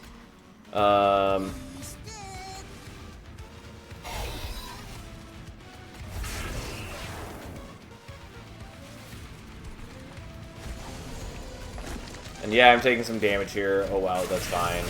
I could have sapped this guy instead, and I would be taking a lot less damage, but the rest of my team can sort of take it, so not too worried about that part. Although I'm not generating any fungi this turn, which is not great.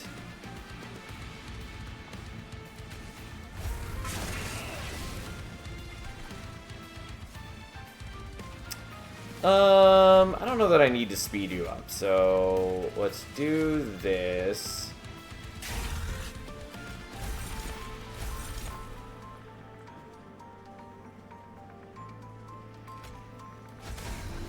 You actually do survive this. Alright, that's fine.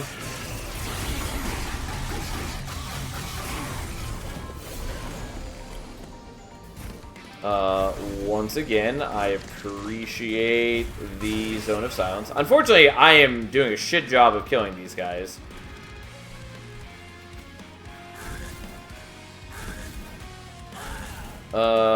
Which is legit an issue.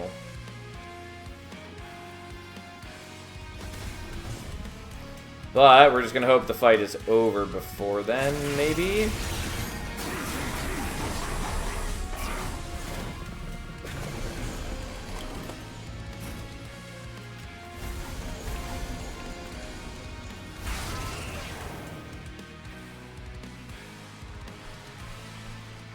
Yeah, because you're dead, you're dead. It's just you who needs to die.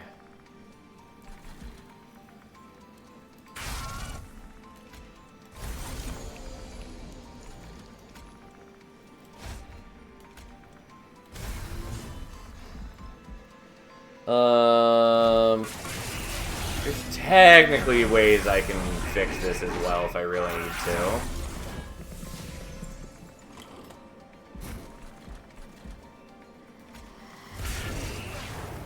Okay, but we have the racking pain.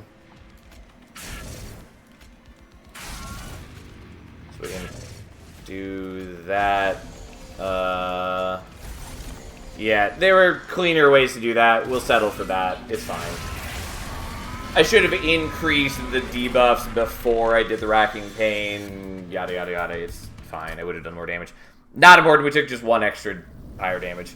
And even then, if I needed to, I could have just flown the Moral Mistresses up to top floor that turn, used them to apply a bunch of decay to the guys who had escaped me on that one turn, and it would have been fine. Anyways, it was a clumsy-ass run, mostly just because of the continuous pivoting that I did early game. Like, some of that pivoting definitely was necessary. Like, I needed it to survive. But it did get real messy. Alright.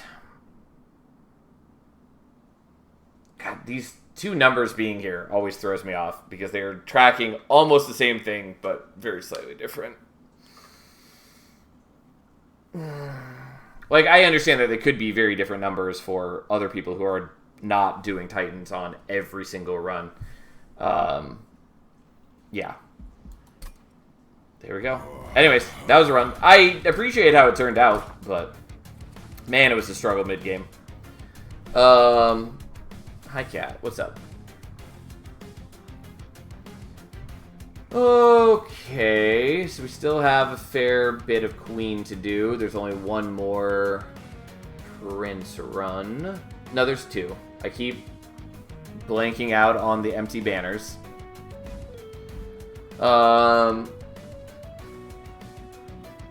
Maybe we do Rector Awoken or Fade Awoken or Fade Pyreborn.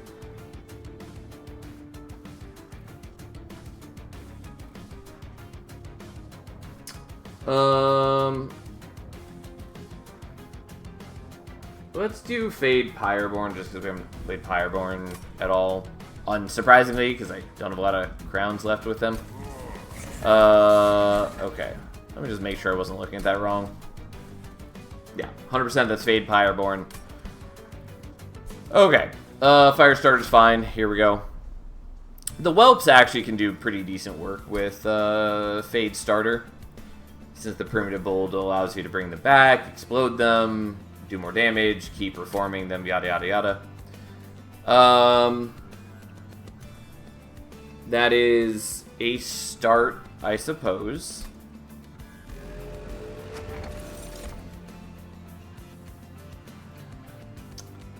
I think we're taking the Tuning Fork. It's not incredible for me, though. Maybe it's useful. The problem is I don't necessarily want to be playing out every starter card I get every turn. which means I don't necessarily care about the minus cost every time. But I'm also pretty unlikely to take no damage in the first several fights, so we'll take the tuning fork. I'm pretty sure we want Firelight, so we'll take Firelight.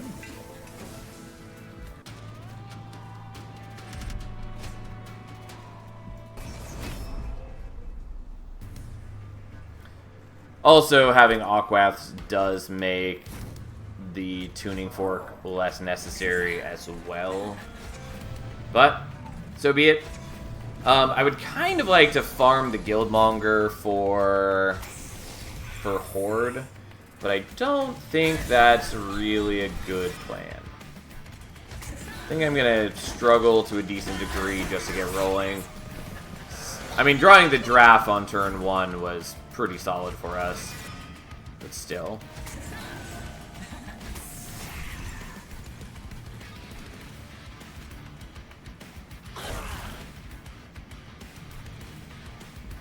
Alright, well, fair enough.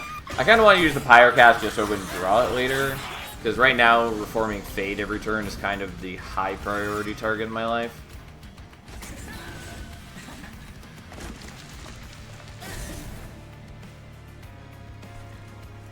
May as well kill that guy before he attacks.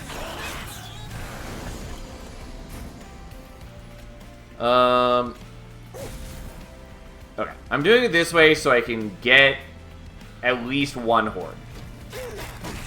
It's not very impressive, but there's no reason not to do it, so.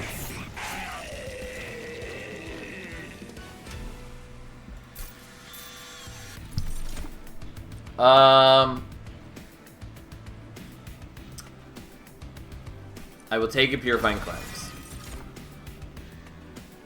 I will take a Golden Touch. I will not do that.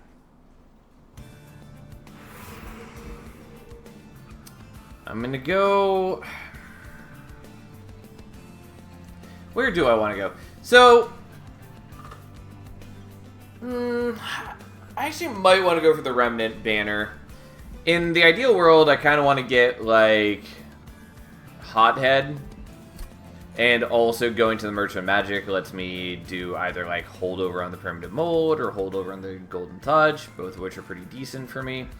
I think going here, though, is just better. Like, getting a Merchant of Steel lined up is just very solid with Firelight. It lets us search for Smidgestone or Multi-Strike, which is very helpful.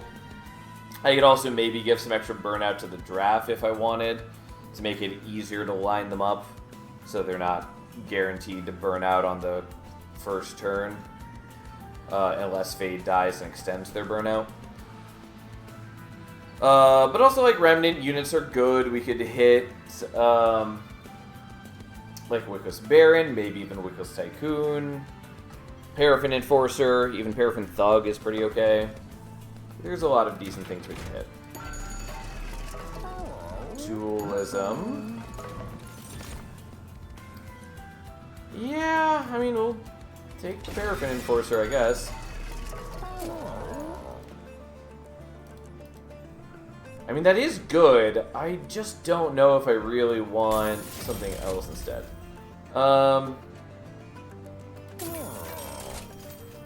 Yeah, Multi-Strike would have been real nice. Dualism is fine too, but we're doing this so I can get the Burnout extension. Just because it is likely going to be rather helpful.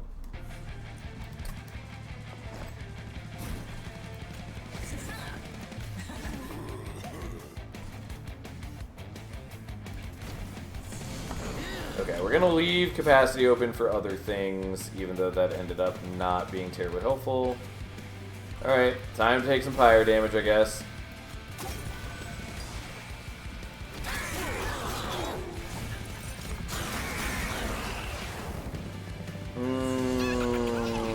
Okay, well, that does help.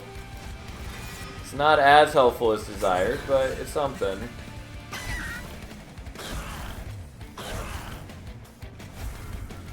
Alright, still taking some damage. I really just want to draw, like, the drafts, because I'm kind of relying on them for this fight. Well, there's one, though it was drawn at an improper time. Because now he's just dying, and that means that I have to reform both him and Fade. Kind of. God, this has been such a shit draw for us.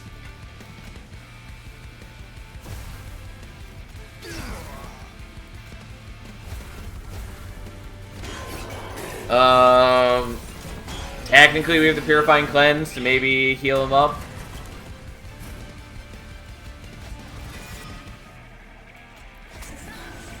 Yeah, this has been a clusterfuck. And of course, these Scourge dudes are slowing me down quite a bit. Yeah, that's what I thought was going to happen. Alright, let's restart. I think the main thing is I do need to just set up on a lower floor and do something like this and let the Guildmonger chill out up here with the Shield Steward. It gets a lot of junk out of my deck. It also... it does a lot of work for me, frankly. Unfortunately, drawing 2 permanent molds here is bad. I think I'm gonna kill you. And then we just accept that we take some pyro damage.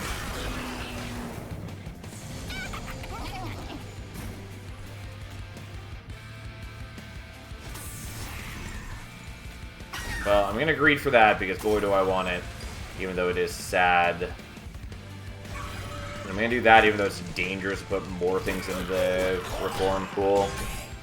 I was trying to avoid that, which is why I was setting up top floor and not playing out as many units, but like we're really struggling. Yeah, that's not helpful.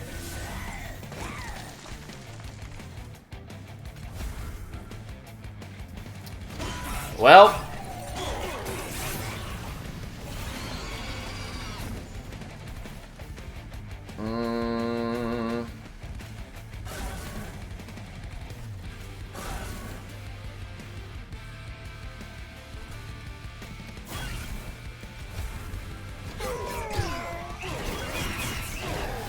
yeah, like if the Paravan Enforcer just lived longer, we'd be in great shape. Well, that's something.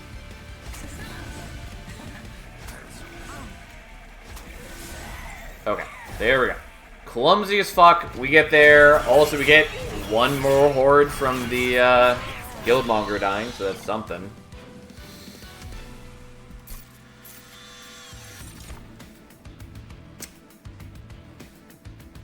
I do want the Dripfall. It is very good.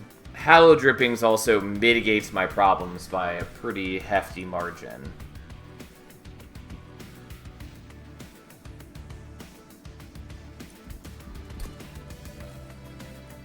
But Dripfall was very good.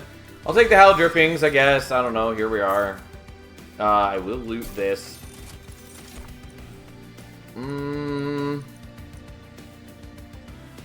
I guess I'll take the Bellows. We don't have any Pyrogel. Well, we have a tiny bit of Pyrogel currently, but nothing truly exciting. We're gonna go here. I will take Multi-Strike. I also would have taken Smidgestone, but hey.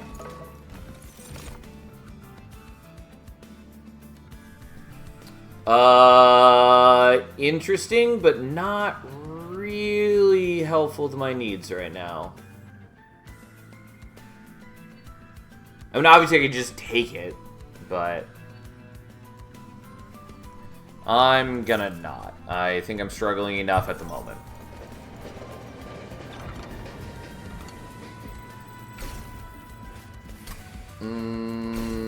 I could triple stack this for 50 and burnout. Don't think I want to. I think we're just gonna skip this. It's fine, and I could probably manage it since I do have like Vol's tuning fork, so I'm getting a discount on things already.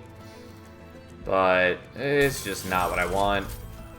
Okay, what we are going to do is we're gonna get rid of some chaff. Because I really need to stop drawing some of these things.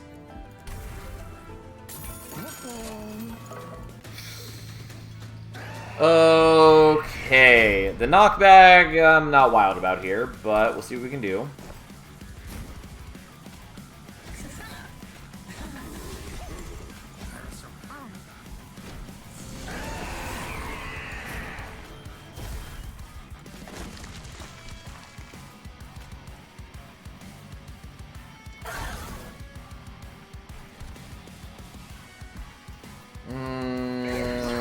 I guess we'll do it like this. Okay, so on a different floor, we do that. Kill you. Do a little less damage this way, but fine.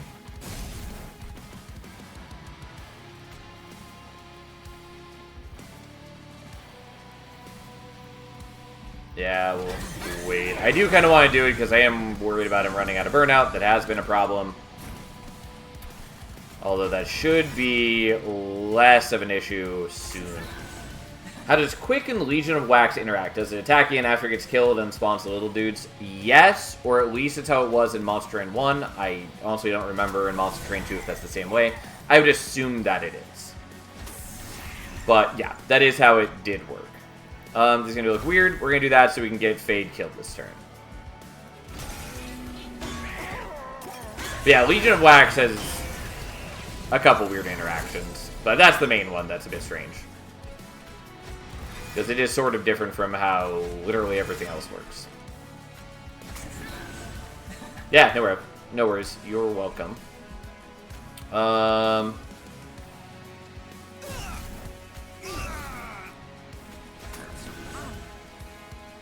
Yeah, I guess we'll just do it like this. Getting one more horde. Luckily, Fade dies before, well, as she gets pushed back. Because if she were just chilling in the back, that would be a lot less helpful for us.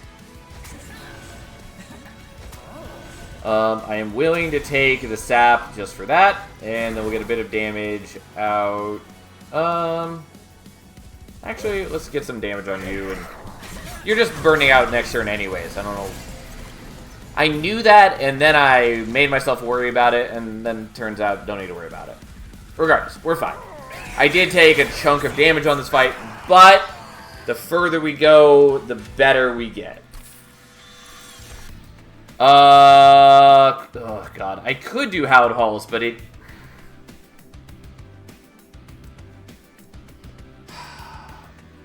So, the problem with the Howled Halls is it doesn't work well with the rage from the Paraffin Enforcers, because I lose the rage every time they die. On the other hand, it is a way to just repeatedly kill my units, and it's effectively a full heal. And that all is fairly nice. Nonetheless, I'm gonna not take it, which I think is maybe a mistake. That's a lot of eggs. Not really. Like, it's good for what we've got, but you know, it's far from a strong amount of horde generation. We're gonna skip this, and now for the moment of truth. Am I taking draw or capacity? I think I'm taking capacity, and I'm going to aggressively thin my deck. Because I really need to more consistently get Fade back when she dies. We could also get, like, holdover on one of the Reform cards. That's also an option. None of these matter. I think we still take them so that I have a higher chance of seeing, like, Flaming Talons next time. We're going here.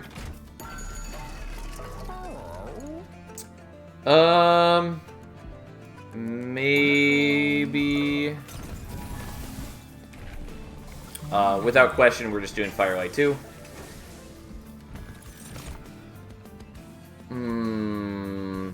I'm willing to take Sacrificial Chamber. It's greedy, obviously, but I think that's fine.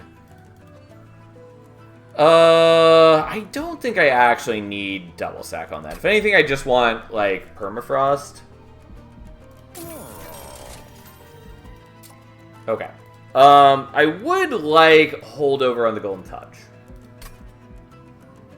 And I'm considering greeting for it. I think holdover primitive mold is just so much better for me, though. So we're going to do that, just so that I am not as liable to have critical failures.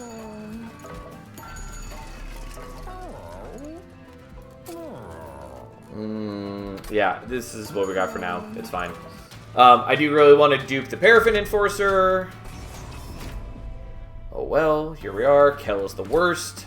At least Fade does give a bit of extra HP to our dudes.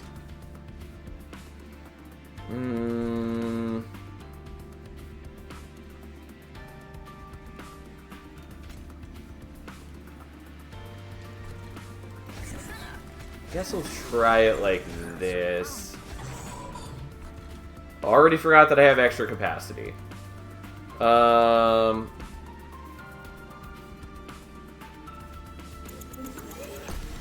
Let's put the Guildmonger on mid-floor too.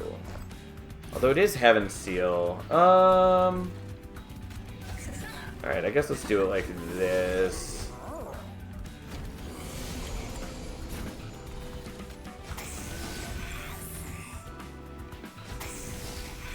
Yeah, unfortunately I have no way to kill Fade on my own yet. There we go. Okay, so. Draft comes out. Fade dies. Fade comes back. And then naturally dies in a few mere moments. Which gets us gold, which gets us a bunch of other things. It is everything we've ever loved and desired deep in our heart of hearts. And then we kill those things. I do wish that we had Flaming Talons. That would have been a much better pickup than Pyroborn's Insignia.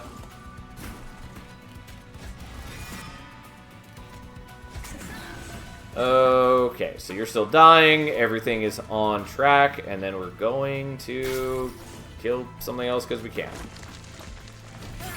My big worry is just dealing with Kel's corruption. But we've got a couple turns to mitigate that. And at least the enemies are strong enough that they are killing our dudes for us. Because not killing Fade would be real bad. I guess I'll leave the Pyrocast. I'm not, like, waiting to draw anything in particular from my deck other than, I guess, the Golden Touch. And the Pyrocast we left, so we could hopefully hit him.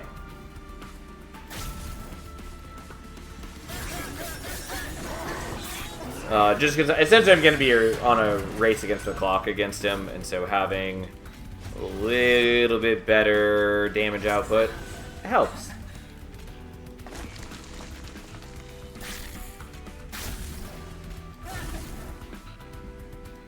Also, I still have not used Aquats a single time, which is the shame, and why I somewhat disdain this Pyre. Like, it's fine. It's serviceable, but there's a lot of situations where it just doesn't really do anything for you. And that's not great. Yeah, we're going to take Engulfed in Smoke. We are not going to take Greed. Or the others. Inequivalent Exchange, not bad. Also, I kind of wanted the Subsuming Blade, but I really want the Stealth. Even if this game doesn't let Stealth be as good as it should be. But, so be it. Spirit Breaker Charge does nothing for us. Golden Idol and Wing Steel are both worth it. Like, yeah, this costs a lot of gold to get more gold, but you know, even just the final ring before Seraph, it's an extra 200 gold. So, like, it pays itself off there.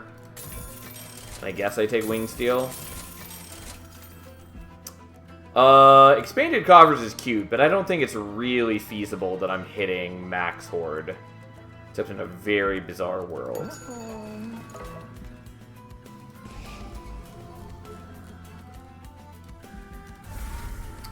The question is, what do I want to do? I kind of want to take it just for the sake of it. I don't think that's really worthwhile. Because that alone gets me to level 11 max. Which is fine. But it's unlikely that I get there. I mean, maybe across a couple battles I've been hitting 4 a decent time.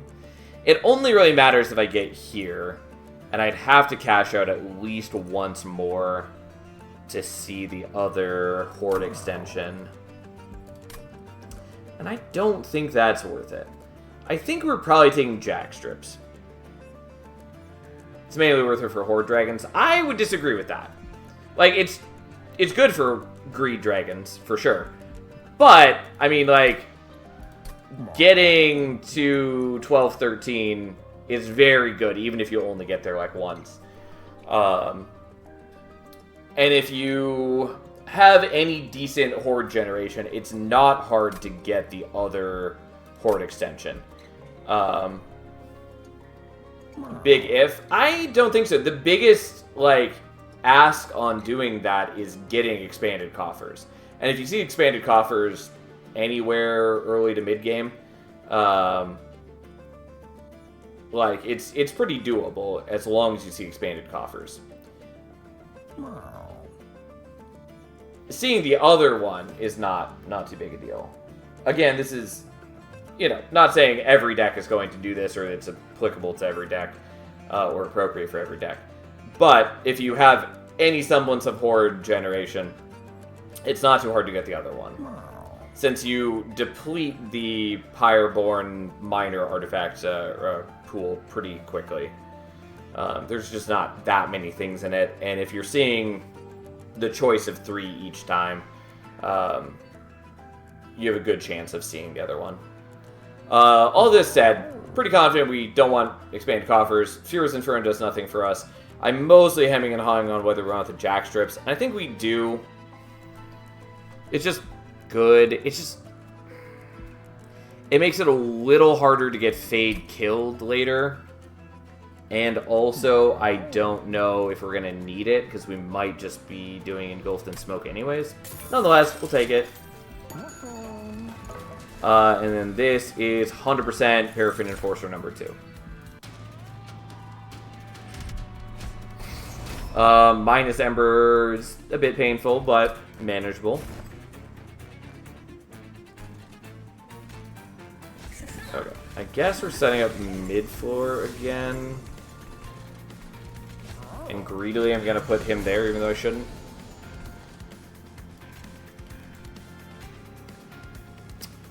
Yeah, so I don't get to play the draft this way, but I think this is important to me to do nonetheless.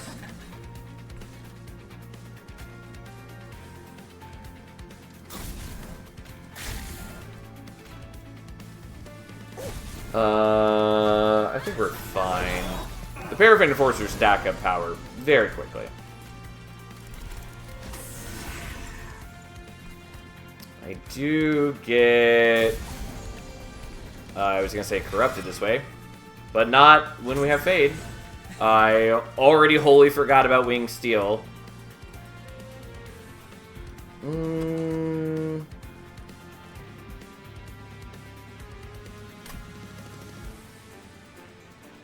know what? I'm going to do this now.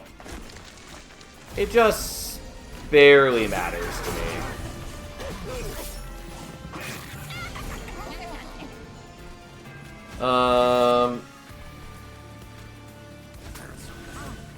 Yeah, Fade's not dead yet.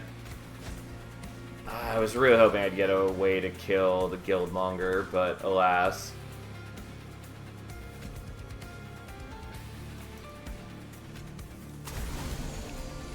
And then I could do the Engulfed in Smoke, but I do want Fade to get hit. I guess she is dying to the Corruption. Yeah, that's fine, I guess.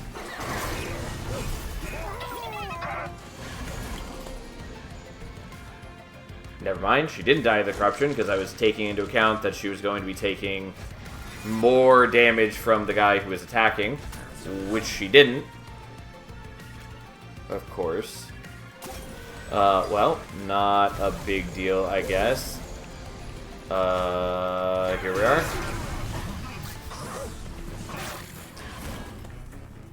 Okay.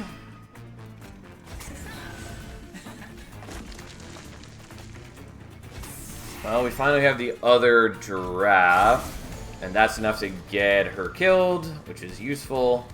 And then I guess we just do that. We should be in good shape versus Quoto, because Quoto is generally not that hard.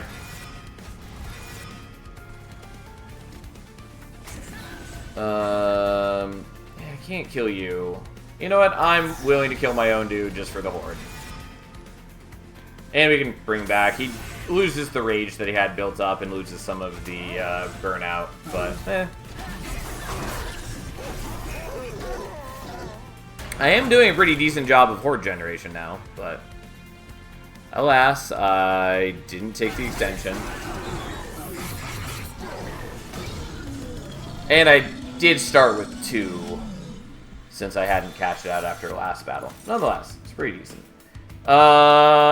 I think we probably want Mortal Entrapment, even if just to stop Savagery from hurting me as much, even if it's annoying as shit.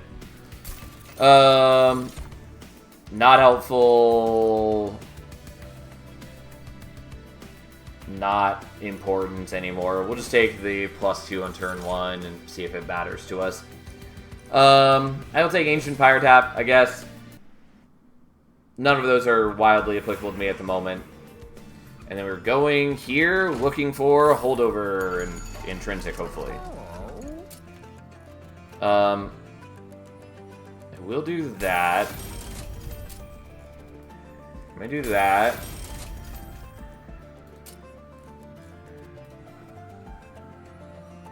I've got the gold. I guess I'll do that, even though I probably should have done something else. Okay, Intrinsic. I guess I'll double stack this. What I really want is Holdover, but that's fine. We're probably just gonna remove some things. Yeah, I don't really need the fire starters anymore. They're doing okay work for me. I also don't need a Purifying Cleanse. I'm willing to drop that. It still has some uses, but for the most part, just not that important. Okay. And mostly I'm just trying to mitigate any possibility that we don't draw Reform when we need it.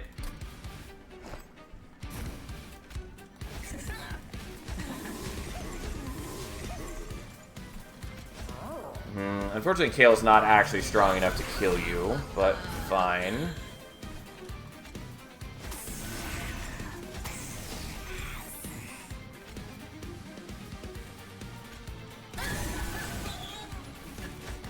Okay, and then we stealth the rest of the team, and you come out.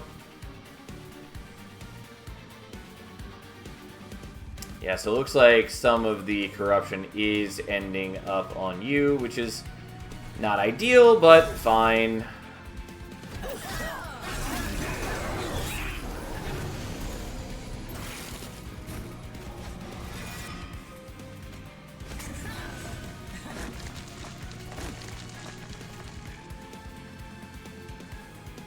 Purifying Cleanse? What? Yeah, whatever. We'll do that there. And then we'll play this just so we have it for next turn. I actually could have killed the Guildmonger. I thought he was at higher health than he was. Oh well.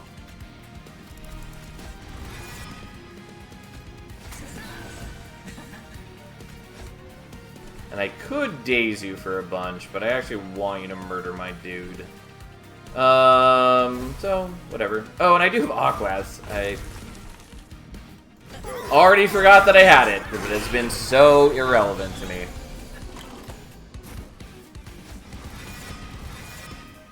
Okay, so we give the stealth first. Fade comes out. Play that garbage out. You're gonna die.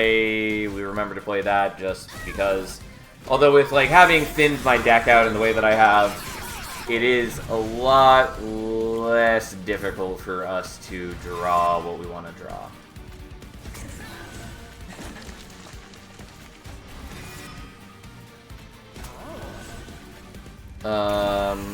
Yeah, sadly Fade doesn't die.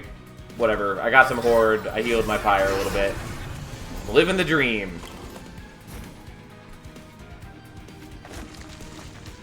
Oh, we are killing him here. Fine. Good enough.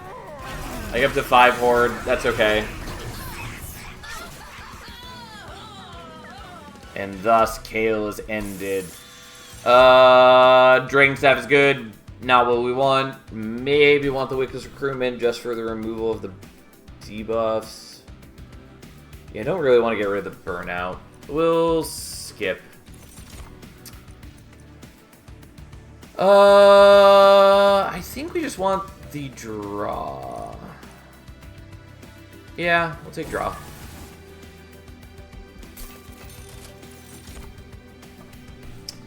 Fine. None of these matter to me.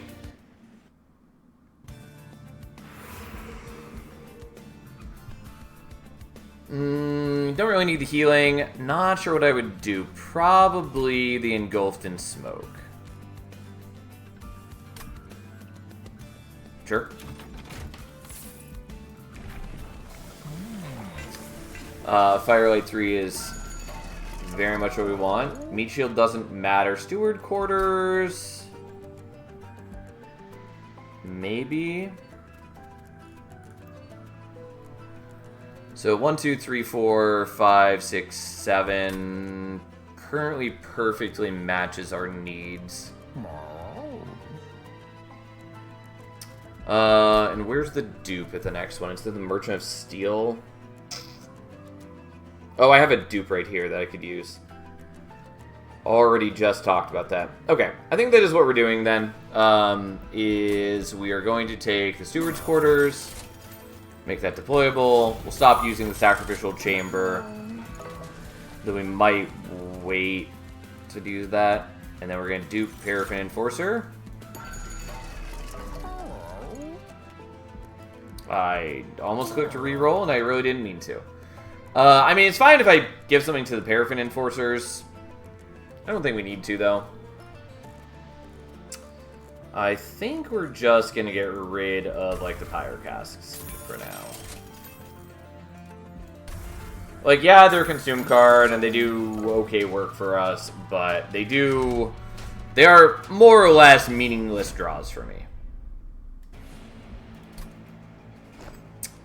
Now the question is, can I set up on bottom floor and be happy? I think so. And I might swap to the Sacrificial Chamber when we draw it.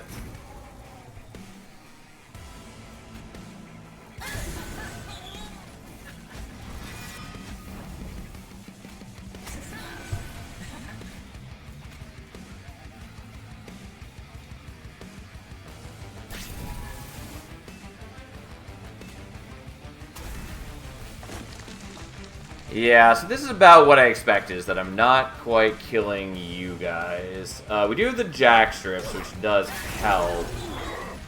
And honestly, like, if I take a little bit of damage from you hitting the Pyre, it's not that big a deal. So I think we're just going to do that.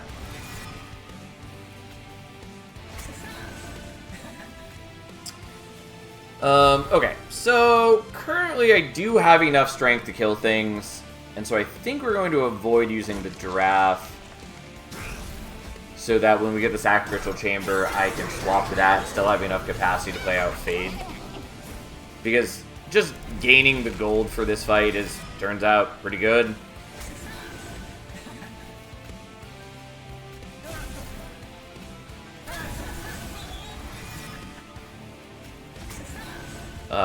And then I do... you know what? Let's not take that damage, because... why not? Unfortunately, I'm not really gaining a horde because I'm not getting my Guildmonger killed, which I suppose I could have worked harder on. And because you are a jerk... We're not getting through your stuff too quickly. Whatever. We'll greed this way. That's fine.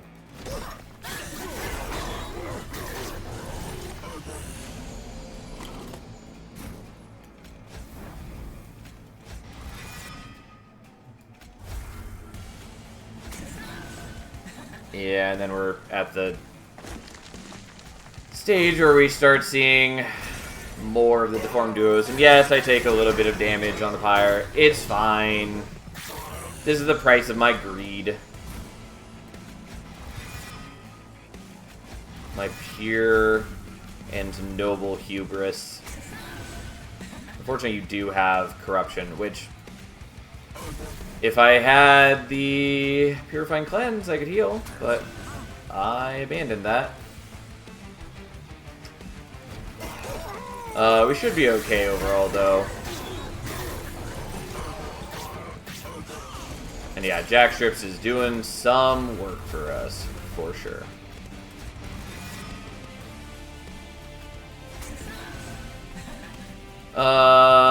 Yeah, this is free to play. Like, I take 2 damage, but I also heal it back with the Ancient Pyre Tap, so no downside to doing that.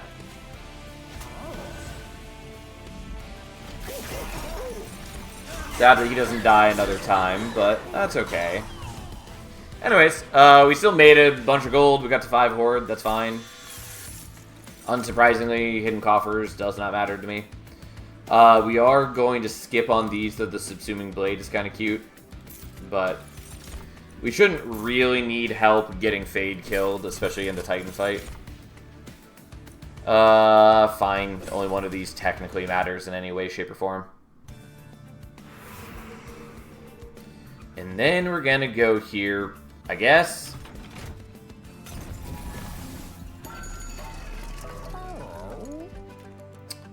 Those are both okay. I would prefer holdover, but they work just fine. Wax or Snuffer, absolutely. Combustible Wax, yeah. It sort of messes with me a little bit, but not to any meaningful degree. And then we don't have any equipment because I keep skipping on the soul smelters. So we're not going to worry about that. Alright, so I'm getting rid of Giraffe. We're getting rid of Sacrificial Chamber.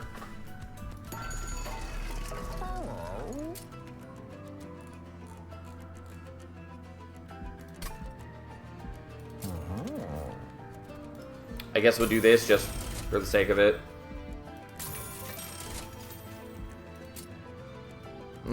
Alright, well, didn't hit what I wanted, but that's fine.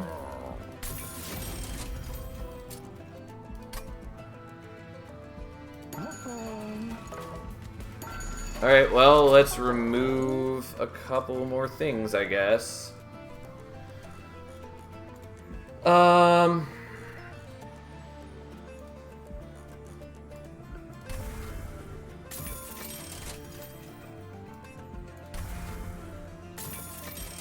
Yeah, it's fine. Like, I'm not in great danger any which way. So, here we are. And especially with double extinguish triggers, like, we're gonna stack up power much faster.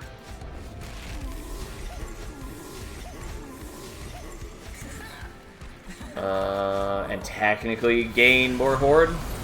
Also, Jackstrips takes care of much of our problems for this fight in that it kills off the Purified Souls, which are the real threats of this fight. Okay, so you go there.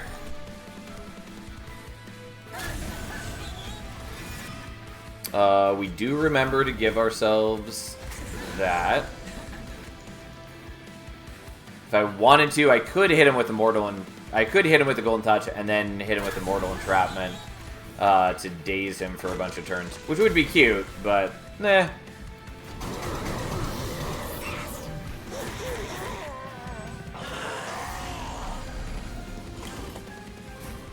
I do suffer the Curse of Entropy, whatever. It's a thing. So this is the only problem where, like, Combustible Wax is an annoyance. Because it does mean that... Oh, you do get silence going there. I mean, it's fine. You wouldn't die even if I played you on mid-floor. But yeah, anyways, it does mean that Fade doesn't naturally burn out right now. Which is whatever. It's displeasing, but not truly of a concern.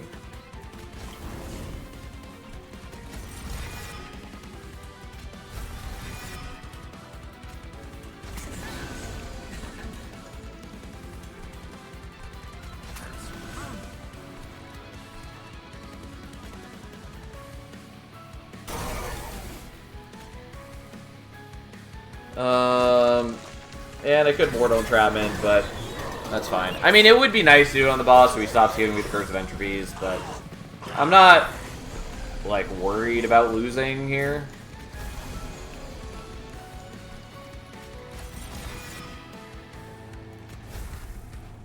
Whoops. Unfortunately, you're a jerk, but I can kill you.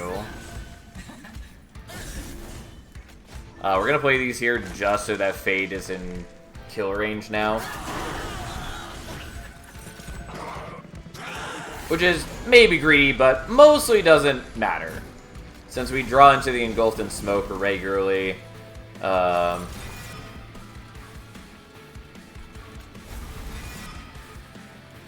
Fade is constantly increasing my HP. Yeah, I don't actually need to keep fucking around with him anymore. I've reached... Well, I will reach Max Horde in a mere moment.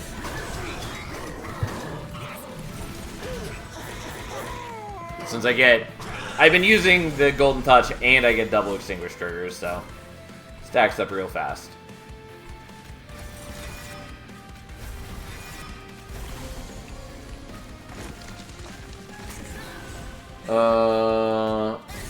Okay.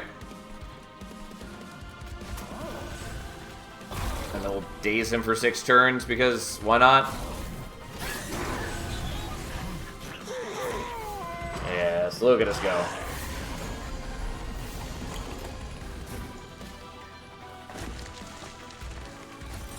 Well, he's super dead here.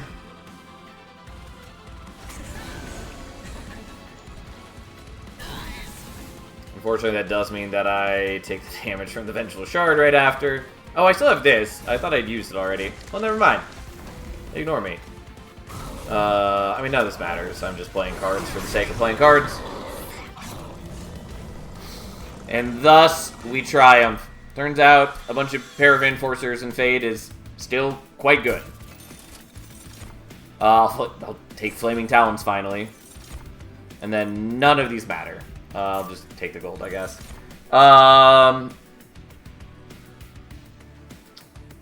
Yeah, the problem with sketches... I mean, I can set a bottom floor now, I guess. Yeah, that's fine. We'll set a bottom floor.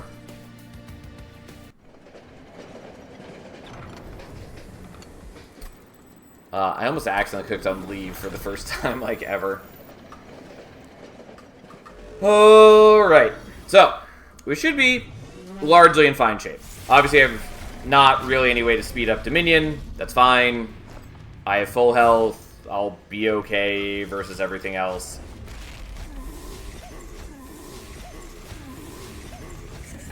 I will make reasonably short work of Savagery and Entropy. Especially since I also start with the draft right here and now. Okay, so you die. And technically, I do... Oops, wrong order. There we go. I do speed up Entropy, or not Entropy, Dominion a little bit, since I have Magma Core, which gives Pyre Gel whenever my Pyre takes damage. So, have some Pyre Gel. Whatever, I'll do that. Technically, it's better for me to leave it, since to take more damage. But, eh.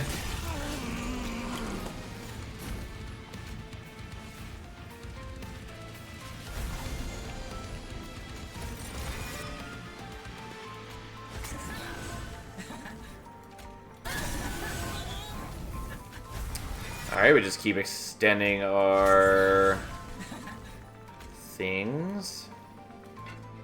Play that out. I take a bit of fire damage, yada yada yada. Here we are. Whatever, fine. Unfortunately, we got the Mortal Entrapment on turn 1, and so I couldn't use it to Daze Savagery. I mean, like, I could have if I had to hit him with one of my spells instead of Fade, but I really didn't want to do that. That's annoying, but fine.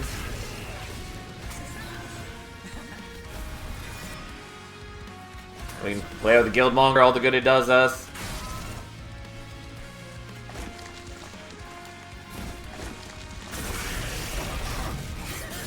You can Mortal Entrapment Dominion if you really want. Yeah, I could have, but I really don't want to do that. I really hate when this fight is a 20-turn just slog. And obviously, like, I could sort of give him Pyre Gel to speed it up, but realistically, it would not be a terribly exciting turn of events.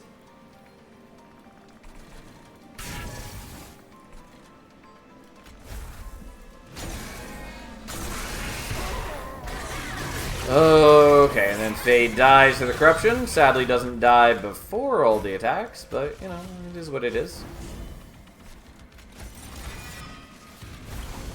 All the sap in the world does not mean much to us. He's still dazed for 4 turns. And we play out the Guildmonger more out of obligation than any true desire for it. And then the Paraffin Enforcers just keep doing their thing. This is why we didn't go Hallowed Halls, by the way. Like, they would have been strong with Hallowed Halls, and the full heal each turn would have been nice, but we'd be missing out on all the rage that they're building up, and that's a lot. Oops.